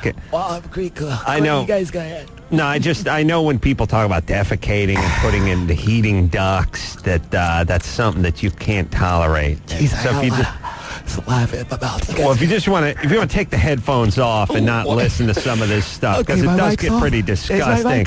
Yeah, we'll shut your mic off because this stuff gets really foul. It's really even hard for me to hear, and I have a strong stomach. I have an ironclad stomach. My stomach is like the Merrimack or the Monitor. It's not sensitive. Okay, Dave. Rosca, get him a trash can, would you please? I got one. It's coming out both hands! What's the hobo power in here? Rosca, do we have to mic his rear end? Are you okay, Dave? Please. Please. Hey, I found a dime! Okay. Dave, I'm sorry. A lot of these things are about burning hair and corpses on toilets and fecal matter in the air. I can't do it. Are you all My right? eyeballs are bleeding. Okay. Adam, I've never been more proud of you. Oh, wow. Satan is here. You did a hell of a good job. Have an evil day. You think it's funny when Dave vomits and breaks wind simultaneously, don't you, Satan? I couldn't do better myself. Wow. Wow, that's high. Golden tail. High praise. Thank you very much. We like to call it low praise. Thank you very much. I appreciate it. Yeah. Have a bad day. Thank you very much, Satan. Don, burning hair. Yeah, we used to burn our hair with carburetors, working on cars. Well, let me assign. Oh, I have a head rush now. I can't think. I can laugh. Let me assign the last one. 37. 37. He didn't crack 50. He walked into the room. This thing stunk, but it wasn't on him or that close to him. I'm talking about the defecation in the air duct. God, yes, Satan. Question in the back. Oh, David, It's sorry. David. I didn't know. I saw Satan. I saw Can his you tail do come up. sight and smell? I hate to go back to something, but... Yeah, what do you got for us? Again, I went to do a summer stock years ago when I first got into New York. I came back in town as a heat wave, 95 degrees. My diabetic, overweight neighbor had died and was locked in his apartment for 3 days. And he came back to discover... Dude, it was so funky that I opened the closet door that there was a wall between my apartment and his apartment. It was like his funky rectum was there. It was coming. Yeah, it was like, hello! That's my rap name, by the way. Oh, yeah. Funky rectum. Exactly. Yeah. I opened the door and I dry heaved. That was like my first, I was like... Yeah. We know what the dry heave sounds like. Yeah, but that was when I was a little baby. I dry heaved like this. I dry heaved like that. I'm gonna give it a 29. Oh, how dare you! I'm sorry. How dare you! I'm going to go to the judges. It was and in you the know next what else? department. You're a cheater because anytime anybody's at, I was at war, you get 10 extra points. Yeah. That's garbage. I'm out You of here. didn't see the corpse. Hey, Go ahead. you know what? Let's check Talk the to the back of my head. Check I'm the out. ruling on the field. That's what I have to say about that. 29. Check the ruling on the field. I That's want to all go I'm to saying. Dave Damascrek. All right, let's see what he says. Let's see. I don't know. Some people say, well, okay, I think they have a ruling. The officials coming back onto the field. Yeah. All right. I'm going to jaw like Kobe. Come on, man. You saw him throwing elbows, baby. You see him getting a run. Hey, all right then. He reversed the ruling. There you go. You know what? Let's play ball. Okay? All right. Come on. Dead dog and drywall. Now Don said burned hair from carburetor, but that doesn't sound like that much. No. I'm giving it a 14. We That's have real Chanel number smells to 5. deal with. Yeah. Matt? Yeah. How you doing, buddy? Dead dog and the drywall? Good. How you doing? I'm hanging in there. Hey, might I add, if you look as good as you sound today, those guys in the studio are in for a treat. Thank you. Well, yeah, so Buddy's building a house. We're getting a house built for him. Apparently, Ask his rodeo, yeah. Yeah, Buddy's building a house. Apparently he angered one of the subcontractors, had his master tub set, the garden tubs with the deck. Mm-hmm. Prior to being drywalled, or right at drywall, somebody chucked a dead dog under it. A dead dog under the tub. Which was sheetrocked in. Yeah, you sheetrock in the tub. You mean by you set the tub and then you go over it? I mean, not over the tub, but over the walls, and that sort of puts it in place. Correct. All right. Only lasted about. Right. Paint it out, get ready to walk the house. Go Hold on, Dag. Satan? Dag? Who's raising their hand? I think this guy's lying, and I like it. So they drywalled over the dead dog. Oh. Disgruntled employee, no doubt. Yeah, somebody pissed off. And they were never. And how did they find it? On the walkthrough, there was a smell in the downstairs bedroom. Mm-hmm. Tape seams were a little wet. Customer service guy poked at it, and some fluid came out from the ceiling. Satan, no, you don't like it. I don't smell. It doesn't smell right. Let's reenact that. Hey, Dave, it's me, Dave. We're working here, man. Hey, you know what? This guy stinks. Why don't you get that dead dog? Not the cat. Get the dead dog and throw it in the drywall. We're right at drywall. What do you think, buddy? What size First, I dog gotta do you go want? kill a dog. Well, not the Great Dane, because, that won't fit. Yeah, so medium size? Schnauzer? Yeah, go ahead. Here's my gun. I'll wait. Yeah, you don't get buy out of it. here. All right. I don't. All right, Mike, Yeah. Good morning. tell us the died on the toilet story. Oh, this is Dag better cover his ears. Oh, no. I can take it. I'm Seattle, cool. where most of the time Turn my in Seattle volume up it's rainy and gray, so you keep all the doors closed. It's kind of drizzly, but this is now the first hot day of summer, like end of July. I'm a firefighter, so we get a call to go to possible DOA. Get to this apartment. It's a 2-story apartment, and it's got a little courtyard. You walk into the courtyard, and you can already smell if something's wrong. Outside. Hold on, Dave. Maybe you should take the headphones off. You don't want to. I'm cool, guys. I'm just sweating. I'm sweating. a lot. You don't have to prove anything, No, guys. it's cool, man. I just want to be down with you guys. Okay. Sorry. Yeah. Go ahead, Mike. So the neighbor says nobody's seen this guy for a week. We go up to the door of his apartment, and his newspapers, there's at least 5 or 6 stacked up there. Oh, boy. So we open up the door, you know, kind of, it's unlocked for some reason. We open it up, and immediately the wave of stink. Wave of stink. We have to step Hold back. on a second, Dave. You don't have to be a hero. You don't have to prove anything to us. You just, this is too much for you. My lips always foam. I'm sorry. Go ahead, Mike. So we step back, take a deep breath. I can't take it. Jump in there because we have to verify if this guy's dead or not. Sure. Everybody knows he's dead, but we have to verify. We have to go in and get confirmation. The walls, so everything's closed and it's dark, and this guy's a smoker, never opened up his windows or doors. The walls have this brownness about halfway down, and we're thinking it's like smoke or residue. It's actually mold on the wall. No, not really. From the decomposing corpse on the toilet. I'm gonna blow. Oh. So we find the bathroom. So at this point, remember, we're having to run back outside, take a deep breath in, because there is no way that the Dave, take the headphones off. Now, this is too much. Nothing you can do. We have to run back out, take a deep breath, go back in quickly, but you don't want to run because you don't want to take the chance of losing your breath or having a gasp in there. Yeah. Got to play it safe if you're going in. Sure. So we get to the bathroom, open up the bathroom door, and this guy was on the toilet. He had serious intestinal issues. Dave, unplug the headphones now. The crap is overflowing. Basically, it looks like crap is overflowing Over the phone? from the toilet. Wow. Didn't realize that that's actually part of his skin that had filled up the toilet bowl.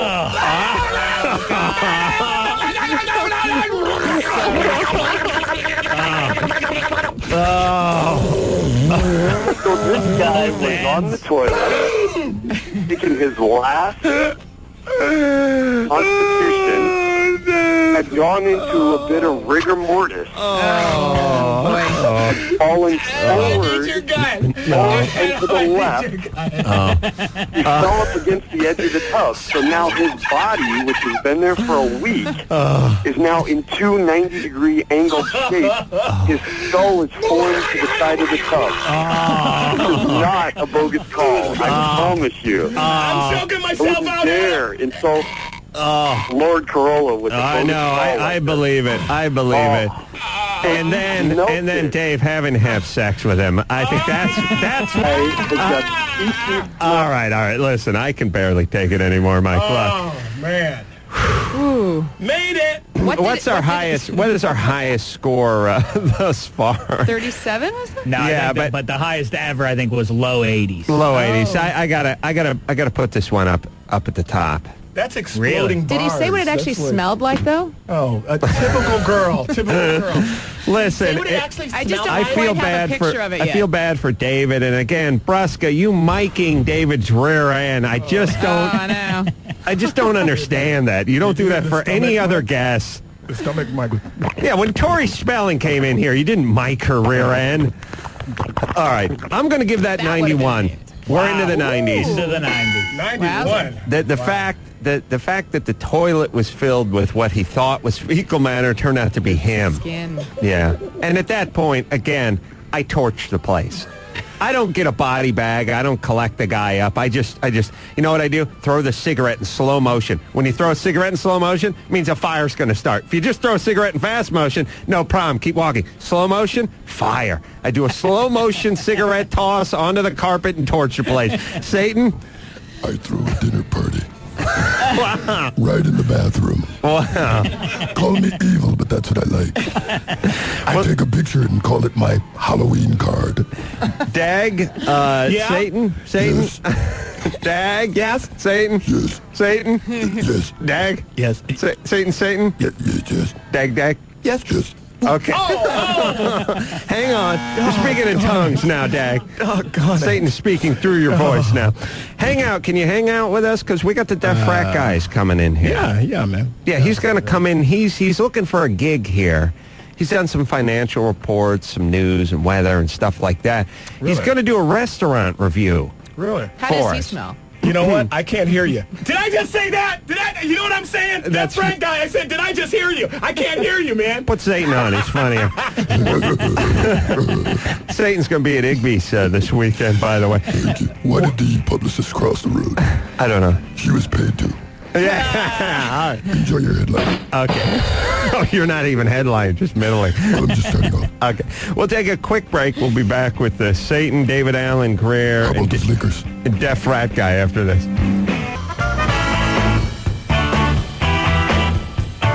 Louie, oh no, me got to go. I said, Louie, oh baby, me got to go. It's Deaf Rat Guy. Here's the thing. He has a handicap. It does not slow him down. He's just like one of us. In the house. Yeah. Regular dude. Yeah, that's right. Jason, you know him as Maverick. That's his handle over at the Teak House. 50-year senior over at SC. What's happening, man? Dude, you have to move your face away from the mic. Oh, sorry. What's happening, my brother? It's all good. Okay. Glad we did that. Deaf Rat Guy is, again, a 50-year senior. He may be graduating this year. Depends how he does with his thesis. Counselor?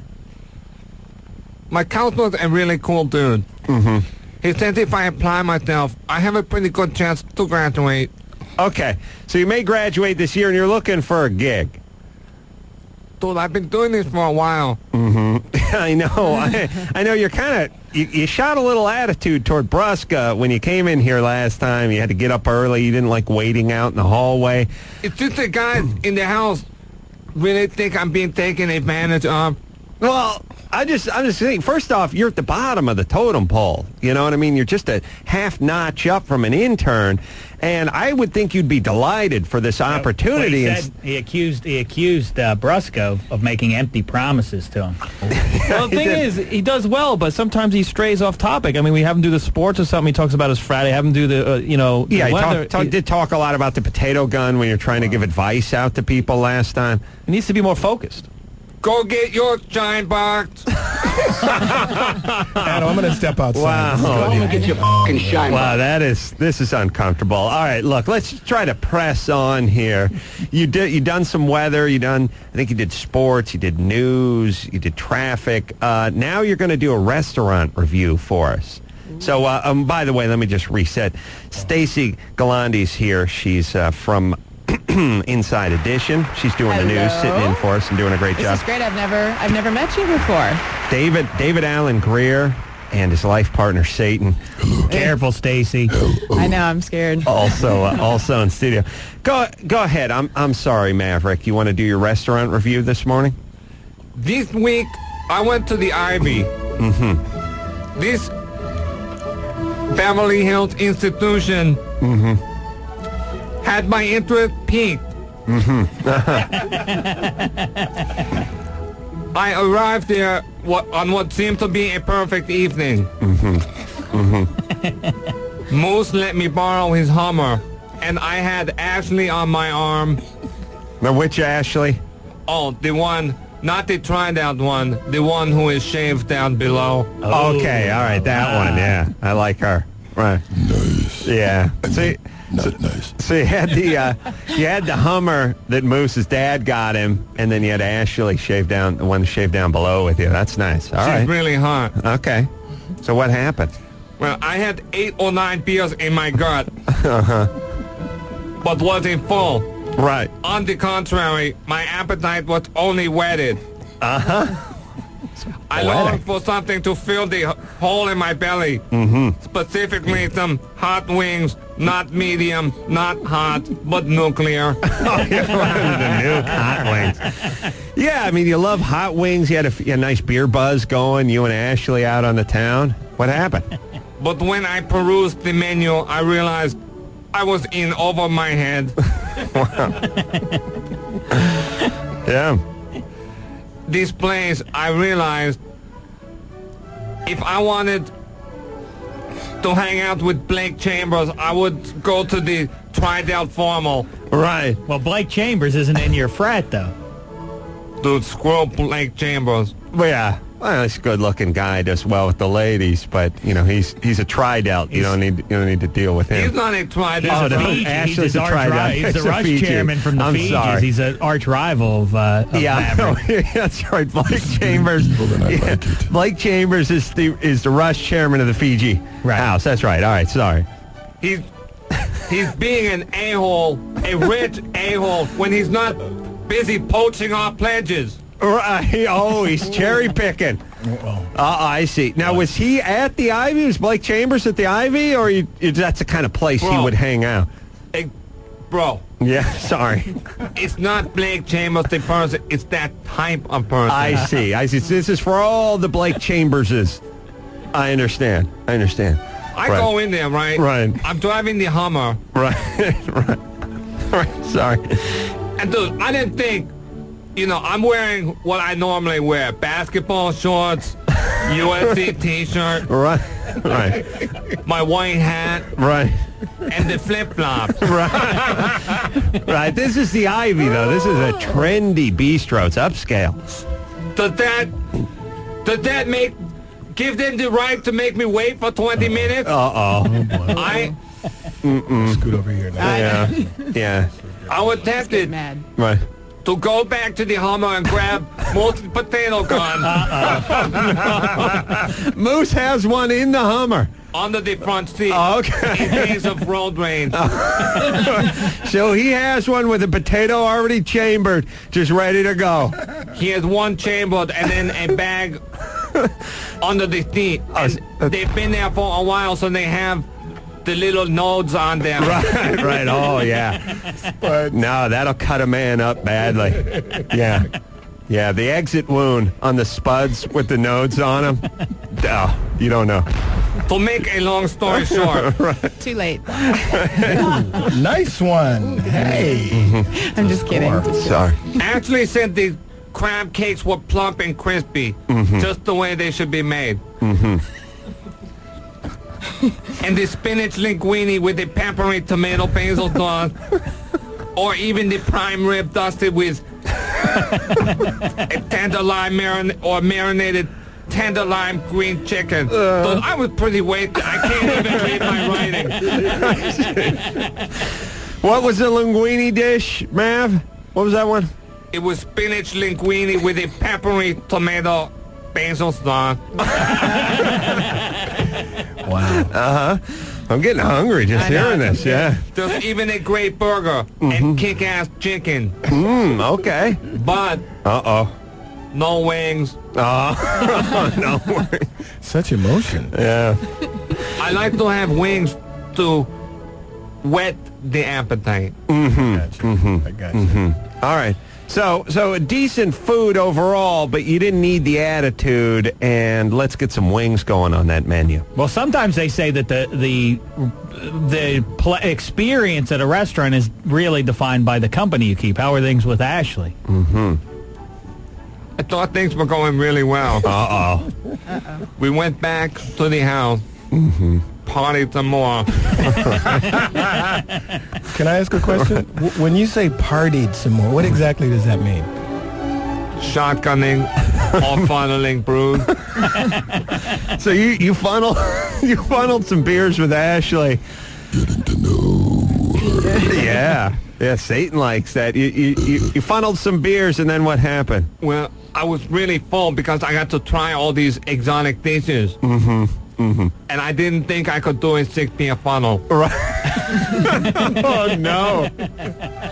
But I did. But the food made me really tired. And I PO'd. I mean, I made it to my room. Right. But I PO'd. Right.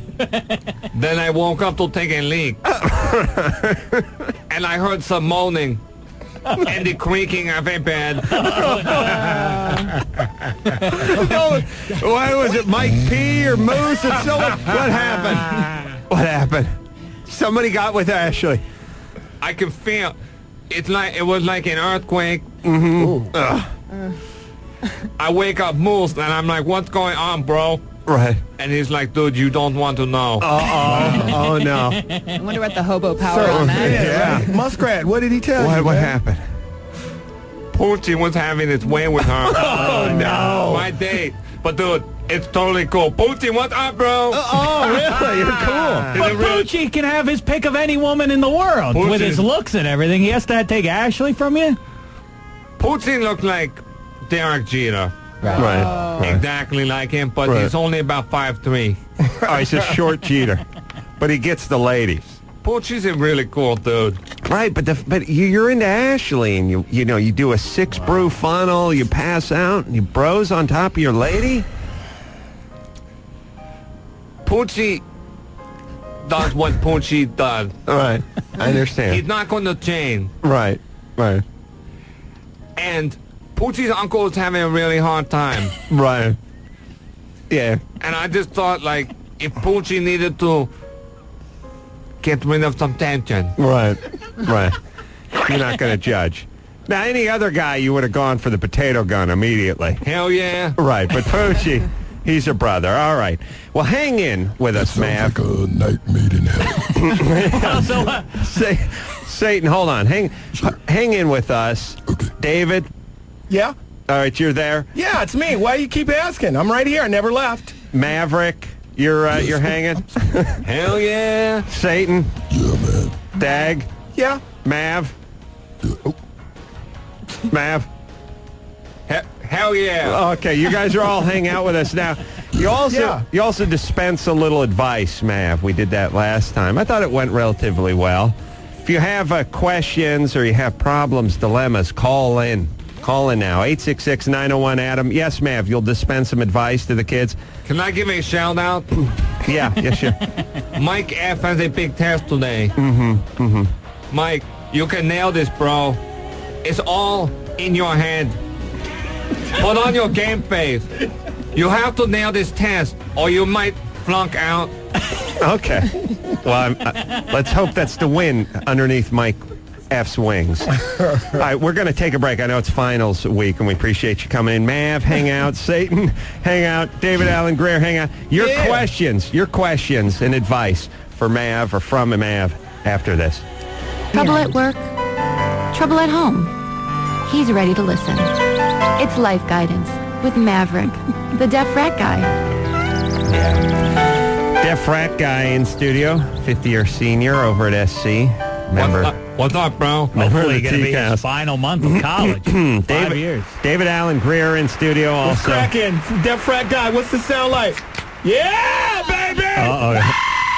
Dag's going to funnel a beer. Hell yeah. Funneled 6 beers. Wow. If you're not wasted, the day is.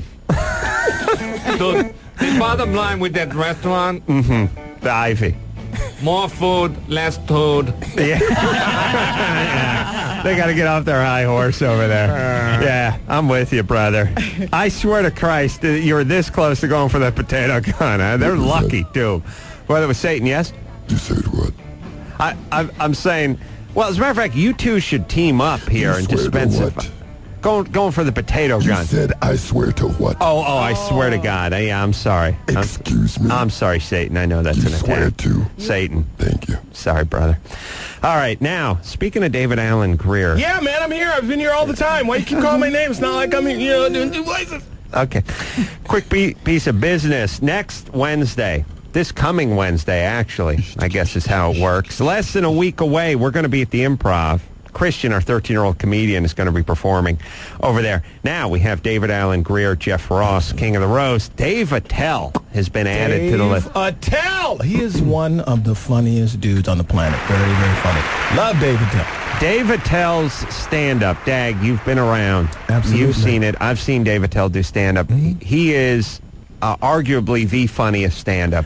I would say that. You know, he worked with me. I worked with Dave like 12 years ago, you know, when he had hair. And, no, he's funny, man. He is hysterical. So this is, again, here's the deal. You go to HollywoodImprov.com, HollywoodImprov.com. Get your tickets. It's going to sell out. Jeff Ross, David Allen Grier, Dave Attell, we'll all be there. And then the names just keep coming as well. $20 for the ticket. Tony Orlando. May 10th. Can't go wrong with Jack Jones. Jack Jones. All right. Stacy Galandi also here from Inside Edition. She's doing the news. But now it is time for Mav and Satan to shine. We'll do a little advice. Let's start off with Anna. Anna? Yeah? What's going on? You have a question? Well, I hear that you have Satan on your show, and I believe that my daughter is dating every descendant of Satan she can find. Thank you. 20 years old, he's finding every jerk in this city, and I have no idea what to tell that girl, how to pick the right guy. Can I make an adjustment? Yeah, sure. Suggestion. Mom, yeah? pull a redwood tree out of your butt. Wow. Maybe you'd like to bed one of these young evil men, and you'll understand where your daughter's coming from. Geez, Satan, I don't know if I don't think that's what you call sound advice, Mav. Mav, what do you? She thinks you're joking. Any takes, Mav? Do you know what the potato gun is? Look. You guys are cracking me up. You Well, know? no, wait a minute. Maybe he's got a point with the potato gun. These are some badass dudes. That's right. You know, I tried my zapper. That don't seem to scare them away. No range with the zapper. You don't want to get them ticked off. So you do not want to use raw potatoes, but you want to use a cooked tater tot as a deterrent. I see. Like when the cops shot Smitty at Coachella with the beanbag. Wow. He took some E. Wow. Smitty got out of control, Coachella? He was rolling and he had heat stroke and he got really red and his eyes started to bug out of his head. Wow. And he was drooling and stuff, and then he took his potato gun and tried to rob the water stand. And the cops, they shot him. Well, thank God they didn't use lethal force. No, this with the beanbag. And this is what the ladies should do. Oh, yeah, Satan would have liked to see a bullet go right between Smitty's eyes. Guilty. He was rolling. Come on, Satan. It will show these dudes that you mean business, but you're also pretty chill, and you like to hang out and party and have a good time. Well, I don't think you're going to do better than that in the advice department. Adam, you know, I'd like to jump in here. Dag-a-run. Why is your daughter dating all these bad guys? Well, you got to ask yourself that. Oh, she wow. hung up. How dare she? I'm going to go with she had an absentee dad. Probably. It started off with she dated bad guys. One of them knocked her up and split, and now the cycle of abuse continues. And the only thing that can stop it is therapy or a potato gun. Whoa. Okay. Thank Yeah, you. that's I like going to say. that turn. The more you know. I like that. That's turn. right. Good You stuff. can spend hundreds of thousands of dollars over the course of years talking to some guy who's never been laid in his life wearing patches on his sleeves, or you go to the hardware store and get yourself 4 feet of PVC pipe, a cap, and make sure it's got a 2-inch bore on it. Settle your problems that way, right, Matt? We have a name for dangerous scumbag losers. They're called AD Pies. Oh, wow. You don't like those 80 pies. Good stuff. We're helping a lot of people. Sorry about the smell, honey. Trevor, don't belch. Come on. 25. Trevor, what's going on? Hey, man. Just want to say that, Mav, you're a hero to college guys everywhere. Dude, you're a freak. Don't break my bone. Hey, man, not like that. I idol you. Hey, Trevor, what about me? Am I just being evil for my own behalf? I bow to you. What about Satan? Yes, worship Satan as well. Where's Satan been? I mean, I sold my soul to him like a year ago, and he just bitched. I mean, I want my soul back. Oh, you'll get it. Yeah, don't worry. In just about 5 minutes. Okay. Go ahead, Trevor. You have a question for Satan or Deaf Rat Guy? Yeah, more so Mav, because I need his advice. I've been dating a girl for about 3 months now, and no matter how hard I try, I just can't manage to seal the deal. Can't get her into the sack. Ooh. 2 words for you, bro. And it's not what you think. Beer funnel. You know, I've found through my dating experience that a lot of girls won't take the funnel on the first couple of dates, you know, even once you've gone out for a while, you know? What about a few roofies? Does the NAV suggest that? No. Dude, that is for 80 pies. I see. Look. See, yeah, Satan, I'm sorry. What? Can I suggest kidnapping her? A forced gangbang? I see. I think that's something soft like that. That's probably out of the question. Only if you and me can get together later, Satan. Stop being a homosexual. Trevor.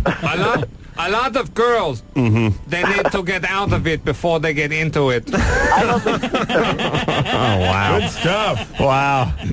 Yeah. I mean, no can't mean no if you're slurring your words. No just means one more shot. So you're saying give her the funnel. Hell yeah. All right, let's try one more. Justin? Yeah. What do you say? You have a question? Yeah, I got a question for Mav.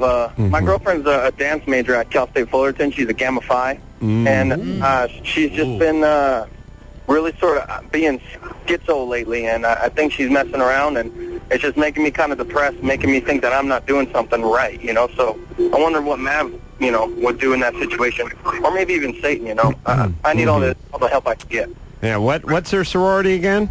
It's a Gamma Phi Beta. Gamma Phi Beta. It's a good house. Yeah. Wow. She's probably, if she's a Gamma Phi Beta, she's probably pretty hot. Yeah. Yeah. No. You better worry though. Moose or Mike P or Mike F or one of those guys may have gotten her by now. Brett Chambers. Yeah, Brett Chambers. Yeah, he's hot. Dude. Blake Chambers. Sorry, Blake Chambers. Rush Cameron. Yeah, I don't like that guy. Dude, he's got a brother who's a freshman. Chad Chambers. No, I hate those guys. Silver spoons in their mouth. I think their ass doesn't stink. Pretty boys. Yeah. Matt, what do you think about Alpha Chi's? I was an Alpha Chi. You were an Alpha Chi? I was. Wow. What do you think? You're hesitating. I don't think you can see your lips. I've met good Alpha Chi. I've met bad Alpha Chi. See. What can I say? I mean, you know, it's not my personal preference. Dude, Justin, regarding your chick, yeah, kick that bitch to the curb and shoot her with a potato gun. All right. Justin, it's the devil. I gotta give you some advice. Check yourself before you wreck yourself. So says Satan. All right. Can I just say something? Yeah, we need to take a break, but go ahead. Go ahead. The house in question. Alpha Chi? Uh-huh. Maybe on a spring break my sophomore year, maybe an Alpha Chi, maybe give me a condition down below. It's like Alaskan King, fill in the blank. Wow. I don't get it. Yeah, I'll explain to you later. Or a blank apple is one. Right. Macintosh? So she gave me crabs. It's only ruined it. Okay, listen, Mav. He's pouting. They said go in the salt water. It will kill them. That didn't work. It only made them stronger. All right, Mav, I don't think this is the time or the place to air this kind of laundry. I feel like we need you here to do the reviews, give the advice, but personal stories about, getting crabs from But she asked what I think.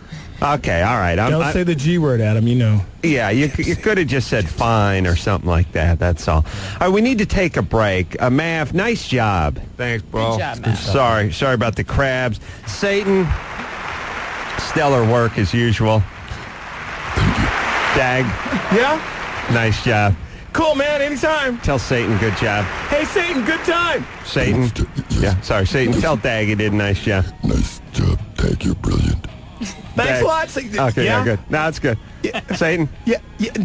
Satan? Yeah. Dag? Yeah. Satan? Yeah. Dag? Yeah. Okay.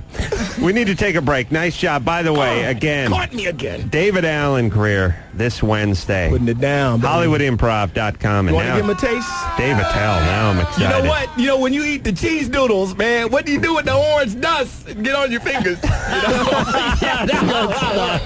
Because I touch it, you know what I'm saying? I touch your sweater. You got orange fingerprints on it. How about them Lakers? Yeah, man. It's crazy. Don't waste it all now, Dag. Oh, Save some for Wednesday night. Woo! All right. Good stuff, Satan. Yes. Okay, just want to make sure you're still here. We're going to take a quick break. And we'll be having back. an awful time. Sorry, we'll be back with news and sports after this. Hey, this is Peter Griffin, and you're listening to the Adam Carolla Show. Well, we're running late. I have a treat during sports. Jonathan Cheechoo going to be calling in. Led the NHL in goals this year? That's right. 56 goals. And by the way, I don't want to take credit where credit isn't due, but let's just say this. March 24th, Cheechoo visited us over the airwaves. He made us a phone call. The Sharks, at that point, out of the playoff hunt. Really? Ever since then, to the moon they've gone. On the back of Cheechoo, and with a little helping hand from Dave Damashek. Yep. You're welcome, Cheechoo. They're starting their, he can thank you in person during your sports. They're starting their first playoff or their second round of the playoffs this Sunday. But first, it is time for the news and Stacey Galandi. Well, thank you, Adam. God curse America, God save Osama bin Laden, you will never get him. These were the words from Zacharias Moussaoui. I always butcher his name. Yeah. Those were his last words in court today. We should give them their last words like they give us the prepared statements when they take hostages. You know, the guy sitting there with the gun just off camera. Allah's great. These people are great. They've been treating me fairly. I'd like the troops removed from all OPEC nations. Why don't we just do that? Someone just get off camera, put a gun underneath the guy's chin and say, yeah, go ahead and talk. We prepared your script. I love Bush. I love George Bush. I love the United States. We're all wrong. I apologize. Our bad.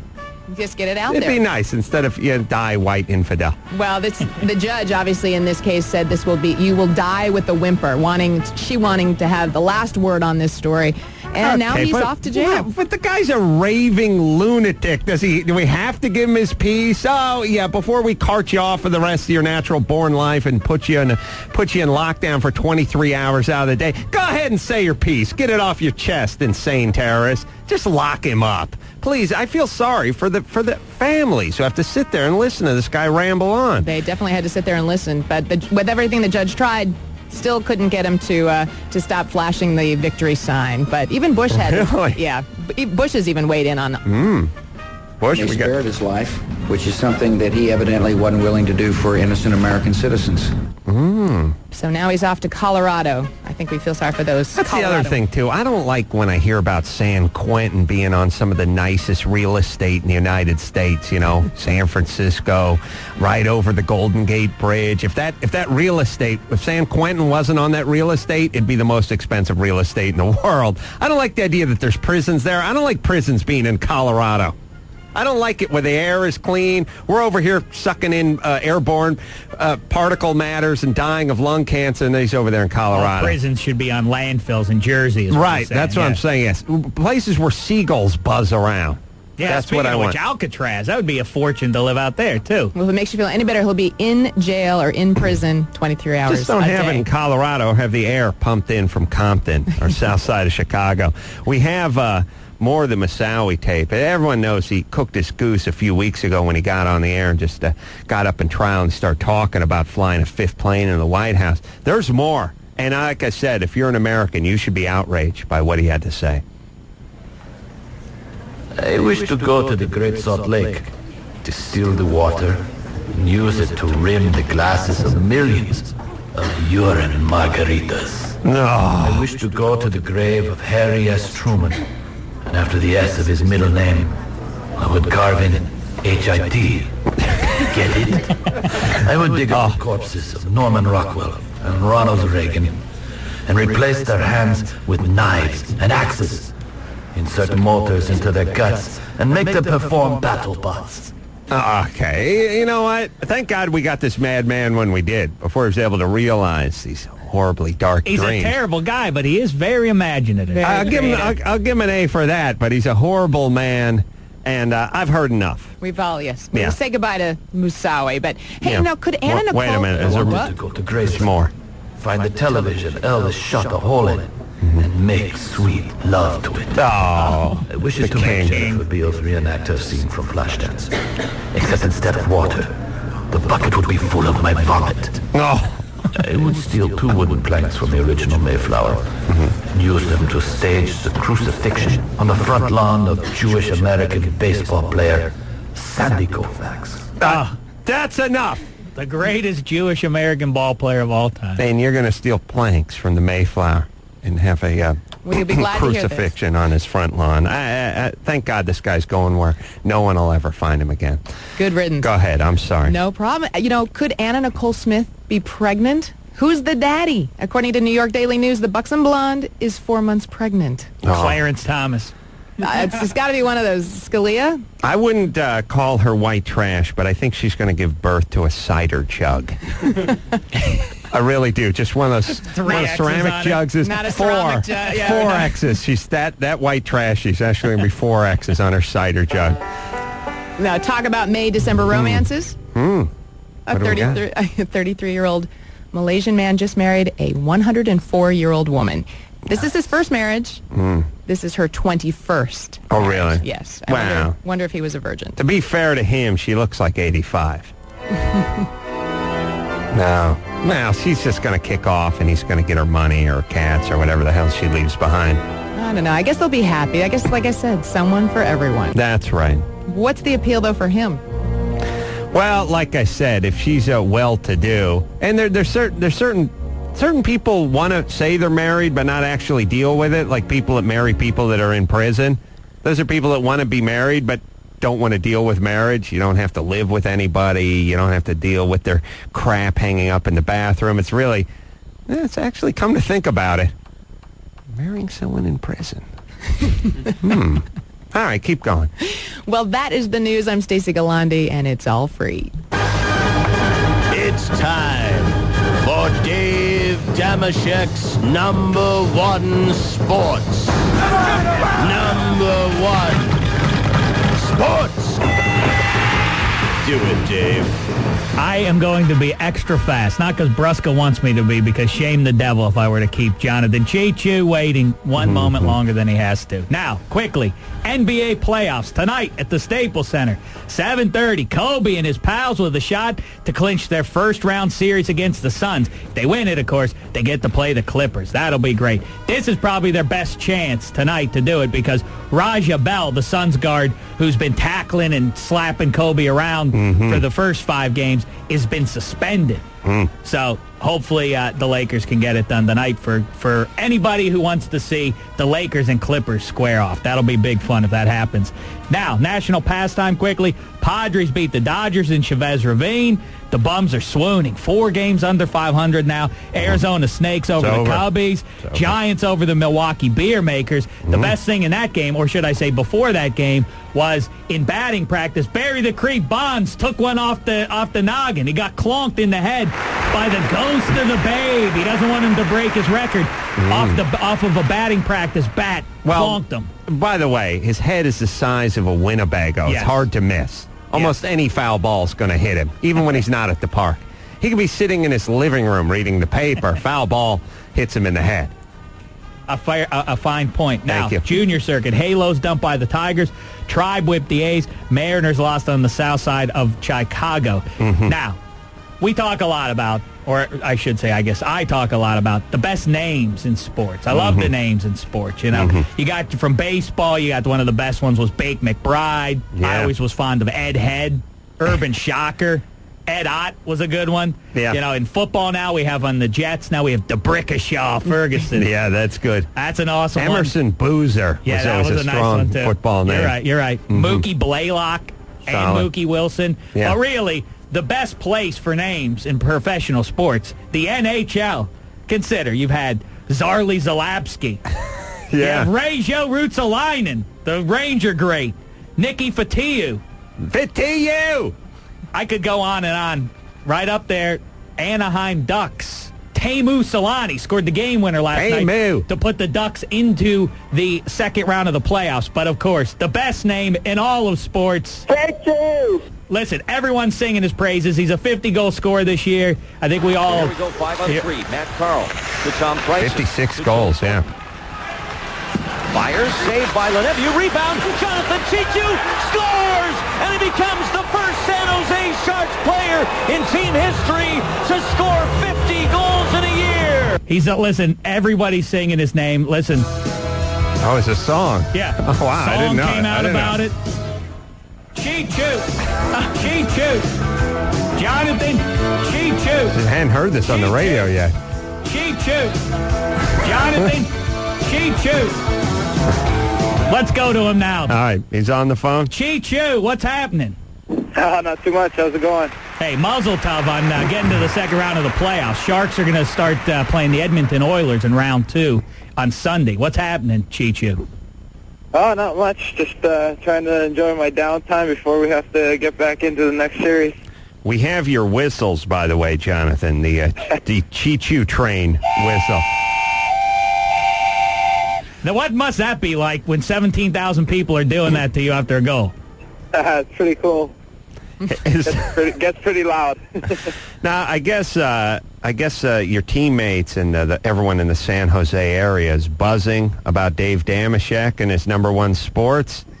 Do you hear about it? Actually, we do get a few comments from it, so. No, really? All right, Cheechoo, I said it earlier. I don't want to take credit for anything, but let's just remember, on March 24th, you paid us a visit on the show. You were out of the playoffs at that point. Now you 50-goal man on to the second round of the playoffs. Coincidence? I don't know. I'll say you, There may be something to it. Cheechoo. I think you're a bigger fan of Cheechoo than he is of you and your sports. I'm just going to go on a limb here. How could that be? I don't know how that could be. Cheechoo, you're now the favorite because all the top 4 seeds in the Western Conference in the Stanley Cup playoffs all eliminated. You're now the favorite to go to the Stanley Cup Finals, yes? Yeah, it's pretty huge. You got the home ice advantage right until we reach the finals. So. Awesome. If you win the cup, what are you going to do with it? Every player gets to have a few days with the cup to do this and that with it. What's your plan? I'm taking it back home to Moose Factory. Moose Factory's not a horrible restaurant. It's an actual place. Moose Factory, Ontario. Now, how long does it take you to get there if you leave from Toronto? If I leave from Toronto, it's well, I can fly up there, which cuts a lot of time off. It's only, I think, about 3.5, 4 hours. Oh, that's not so bad. If I drive, it's a 8-hour drive to a place called Cochrane, and then I got to take a train up there, so it's a 5-hour train. And it's somewhere in between Moose Factory and Toronto. There's also Moose Oni, right? Yes, right across from Moose Factory. Well, you know, Dave's from Beaver Falls, so, I mean, if you guys ever had kids, God knows what that would be like. Moose Factory in Beaver Falls. Now, Cheechoo, you threw out the first pitch at the A's game yesterday, right? I did. I don't think they'll be inviting me back, though. They got shellacked. Oh, really? So a jinx. Well, how'd the pitch go, though? The pitch was pretty good. Really? A guy from Moose Factory doesn't throw like a girl? I used to play baseball growing up, so baseball and hockey were our 2 sports there. So. And you've actually eaten moose, right, Jonathan? I have. That's probably my favorite meal. Really, your favorite? My favorite, yes. How do you do it? How do you prepare it? There's different ways to do it. We get it cut up like. You can have a moose steak, you can barbecue it, you can basically cook it any way you cook a normal steak. Eating moose is one of those things that sounds like you're talking about a tough guy. Like, this guy eats moose and craps nails. Like, oh, man, I don't want to mess with him. He's eating moose. Cheechoo, here's what you do. You win the Stanley Cup, that's what you do. You eat your moose right out of the cup. Yeah. Make moose soup and just eat it right out of there. All right, I'm going to vomit now. Great. Here we go. Cheechoo, go get the Oilers. Go all the way to the cup, why don't you? Will do. All right, good luck, Jonathan Cheechoo. We'll be right behind you. Keep no pressure, but every time you score a goal, Dave will be blowing the whistle. Play your cards right, he'll be blowing more than the whistle. Yeah. He's in Cheechoo, how love. do you like your song? What do you think of your song, Cheechoo? It's pretty neat. I heard it there. It's pretty neat, I guess. All right, he's tired of you and your stupid song. Jonathan Go get Cheechoo, him, San Cheechoo. Jose Sharks. Cheechoo. Jonathan Cheechoo. All right, we need to take ourselves a break. Wait a minute. Cheechoo. Wait a minute, this just in. There's more Oh, Musawi tapes. I don't know if I can stomach anymore. Let's just do it. From the good in the It's world to news. this. It's news. We have to do I it. wanted to steal the Zapruder film from the National Archives and use it to tie Clay Aiken to a chair and reenact the ear-cutting scene from Reservoir Dogs. Stuck in the middle with you. I am stuck in the middle with you. Okay, He's just now he's rambling at this point. All right, we're going to take ourselves a break. When we come back, we're going to play a little something called Rich Man, Poor Man. These are things rich people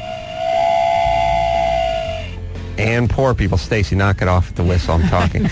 Rich people and poor people have in common. For instance, it started one day when I was sitting over at Kimmel's writing table, and I thought, outdoor shower. If you have an outdoor shower at your house, you're either super rich or dirt poor.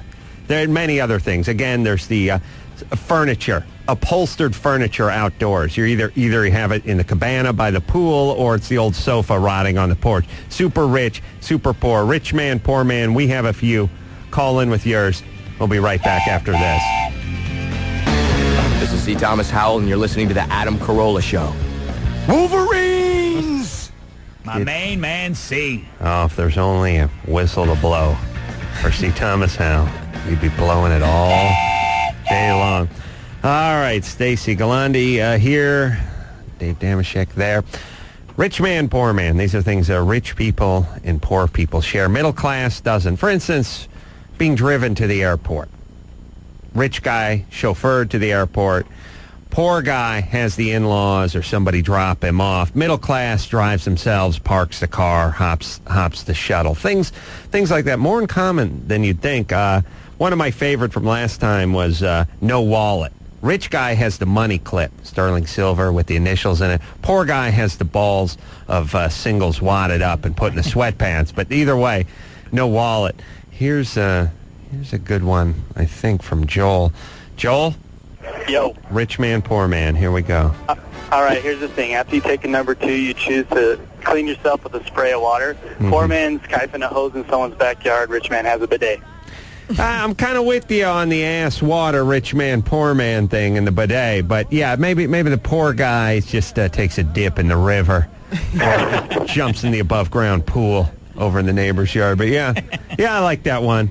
I like, here's another one, big jewelry. Rich people wear huge jewelry, and then poor people wear huge jewelry. Middle class, medium to small in the jewelry department. Let's talk to Dan. Dan? Yeah, I got 2 of them. Okay. The first one is totally out of control kids. Mm-hmm. yeah, that's good. Yeah. Rich kids are like doing heroin at age 10. Poor kids are shooting other kids with BB guns in the eye. No one ever tells them they're wrong. Right. Yeah, exactly. Yeah, either way, it's either the super empowering 700-pound mama who says my angel could never hurt anybody and physically attacks the cops when they try to drag the 9-year-old off to juvie, or it's just a super rich, snobby guy. Either way, they're both delusional about their kids, and we all have to pay the price. Class doesn't take sides. I That's guess. right. What else? What was your second one? The second one is like horrible inherited genetic diseases, like born with no eyelids or 5 times as much skin as you should have, that kind of stuff. Yeah, the Sharpay syndrome. Yeah, I had that actually. It's rough. I agree. Yeah, that happened to Big Ted. He was born with 5 times as much skin as he needed. Thank God he filled it out. All right, these are good. Yes, the blue bloods with the inbreeding, and then there's just the dirt poor people that have the walking around with a twin stuck to their skull the entire time. Yeah, very true. Very true. Greg? Hey. What do you got for us? Hey, Adam. What's happening? I'm a plumber, and I've noticed I've worked some pretty high-end houses, and I work in the hood sometimes, and I've noticed that they both seem to have gold fixtures or gold-colored fixtures. Yeah, they're both sort of garish in their own way, and they like... Right. Here's the thing. So middle class just has a chrome, a price fister, nothing, single knob, whatever. You go into the hood, you see the gold leaf thing, and the knobs are shaped as swans. And then you go into Beverly Hills, and you get this Middle Eastern guy that's got the commode that's been lined with gold. Yeah. In the bathroom is where it really comes out. For on the floor. Seems like a weird place to spend your money. But I guess the thing was, when you're rich, the idea is if this commode is covered in gold and it's worth $45,000 a half. Imagine how much money half I can. Literally millionaire. Yeah. Thank you, Belty Graham. All right, we need to take ourselves a break. We'll keep this party going. Billy is hanging out. He's our webmaster. He's 17. He's still looking for a prom date. Surprise, surprise, we haven't found him one yet. Yeah, he called two girls. They haven't called him back, and that was about 4 hours ago. Yeah. All right, well, it's still early. Good-looking ladies need their beauty rest, Maybe they're just still sleeping, but we'll get you a date. Don't worry. Thanks, Adam. All right, we'll be back with more Rich Man, Poor Man after this. All right, real fast. Couple more Rich Man, Poor Man. Melissa? Hello? What do you got? I've got, cardboard boxes, right? Because the rich people buy so much stuff, I'm sure they have cardboard boxes, and the poor people, well, they just sleep in them. Fine. All right, that's good. Yeah, if you go over to Kimmel's house, it really looks like the back of a Costco. Over there, just constantly people being pulled out of boxes, things being pulled out of boxes. All right, Rich Man, Poor Man. I like that, cardboard boxes. Kurt? Yeah, hello? What do you got for us? Basically, somebody else raising your kids. The poor guy gets 10 years in prison for knocking off a 7-Eleven for the third time and stuck with grandparents, raising aunts, kids. Uncles, grandparents. Yeah, when you poor, everyone else, including society, really raises your kids. And when you're rich, you get the French au pairs raising the kid, right? Yep, right. You got it. I like it. Last one. This one's interesting to me. Let's see if it pans out. Josh? Hey, how's it going, Adam? What do you got for us? I got two of them. The first one, if you've ever been hospitalized for dehydration. Yeah, that is, the middle class doesn't get hospitalized. It's a super rich sort of, if you're running with Paris Hilton's group and you've done E or X too many times for too long and you stayed up, had too many all-nighters, yeah. And then Or you sold out 600 concerts in a row and you're just really lazy and don't want to do like 5 of them. Right. You claim you're dehydrated. Right, yeah. It's also, when you're rich and you have to go into rehab or you OD on drugs, they just say dehydration. Right. And poor, now how does poor get you dehydrated? You always hear about like the 5 or 6-year-olds, the young kids that get left in a car at the shopping market or he was found in a dumpster being treated for dehydration. Yeah, it's true. There's an age difference. Yeah. And by the way, here's how you treat someone for dehydration. Here's some Gatorade. Chug-a-lug, buddy. Yeah, that frat guy will get a funnel out for you. Before we leave the air, though, we have to wish Mike Lynch a happy wedding and happier honeymoon, and to help send them off with good luck. The big surprise, Stacy is not only from Inside Edition, she's also a hooker. Yeah. Give him a little something. Also something good for rich men and poor men. All right. I want to... Thank you very much, guys. Good point. Yes. I'm sure Bishop will do an adequate job. Thank you, Mike. It's going to be a train wreck without you. But by the time you get back, we won't need you. So look forward to that. I'm really looking forward to trying sex. David Allen Grier, I want to thank my main man for coming in. He's going to be at the Hollywood Improv next Wednesday, as will we. We'll see you then. HollywoodImprov.com. Jonathan Cheechoo, what a delight. Go Cheechoo. Little whistle? Come on, one more. Stacy Galandi, nice work, baby doll. Well, thank you so much for having me. I listen to you guys all the time, so it's great to be here with you in person. Like a ray of sunshine. Billy, I'm not going to thank you. You didn't do anything other than not get a prom date. Yeah, make us proud, Billy. Big Cinco de Mayo show tomorrow, and until then, this is Adam Carolla saying mahalo.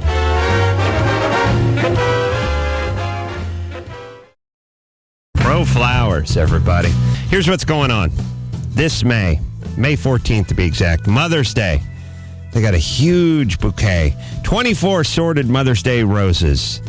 And you get a beautiful pink ceramic vase And let me tell you something. This is no thimble made of cat hair, spray painted pink somewhere in China. This is a beautiful ceramic pink vase.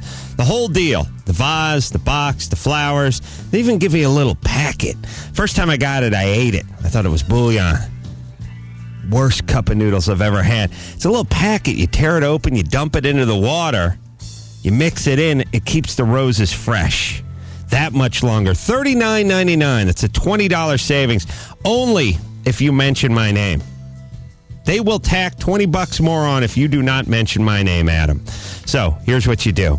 You go to proflowers.com. You click on the radio microphone in the upper right-hand corner of the screen, and you type in my first name, Adam. That's proflowers.com.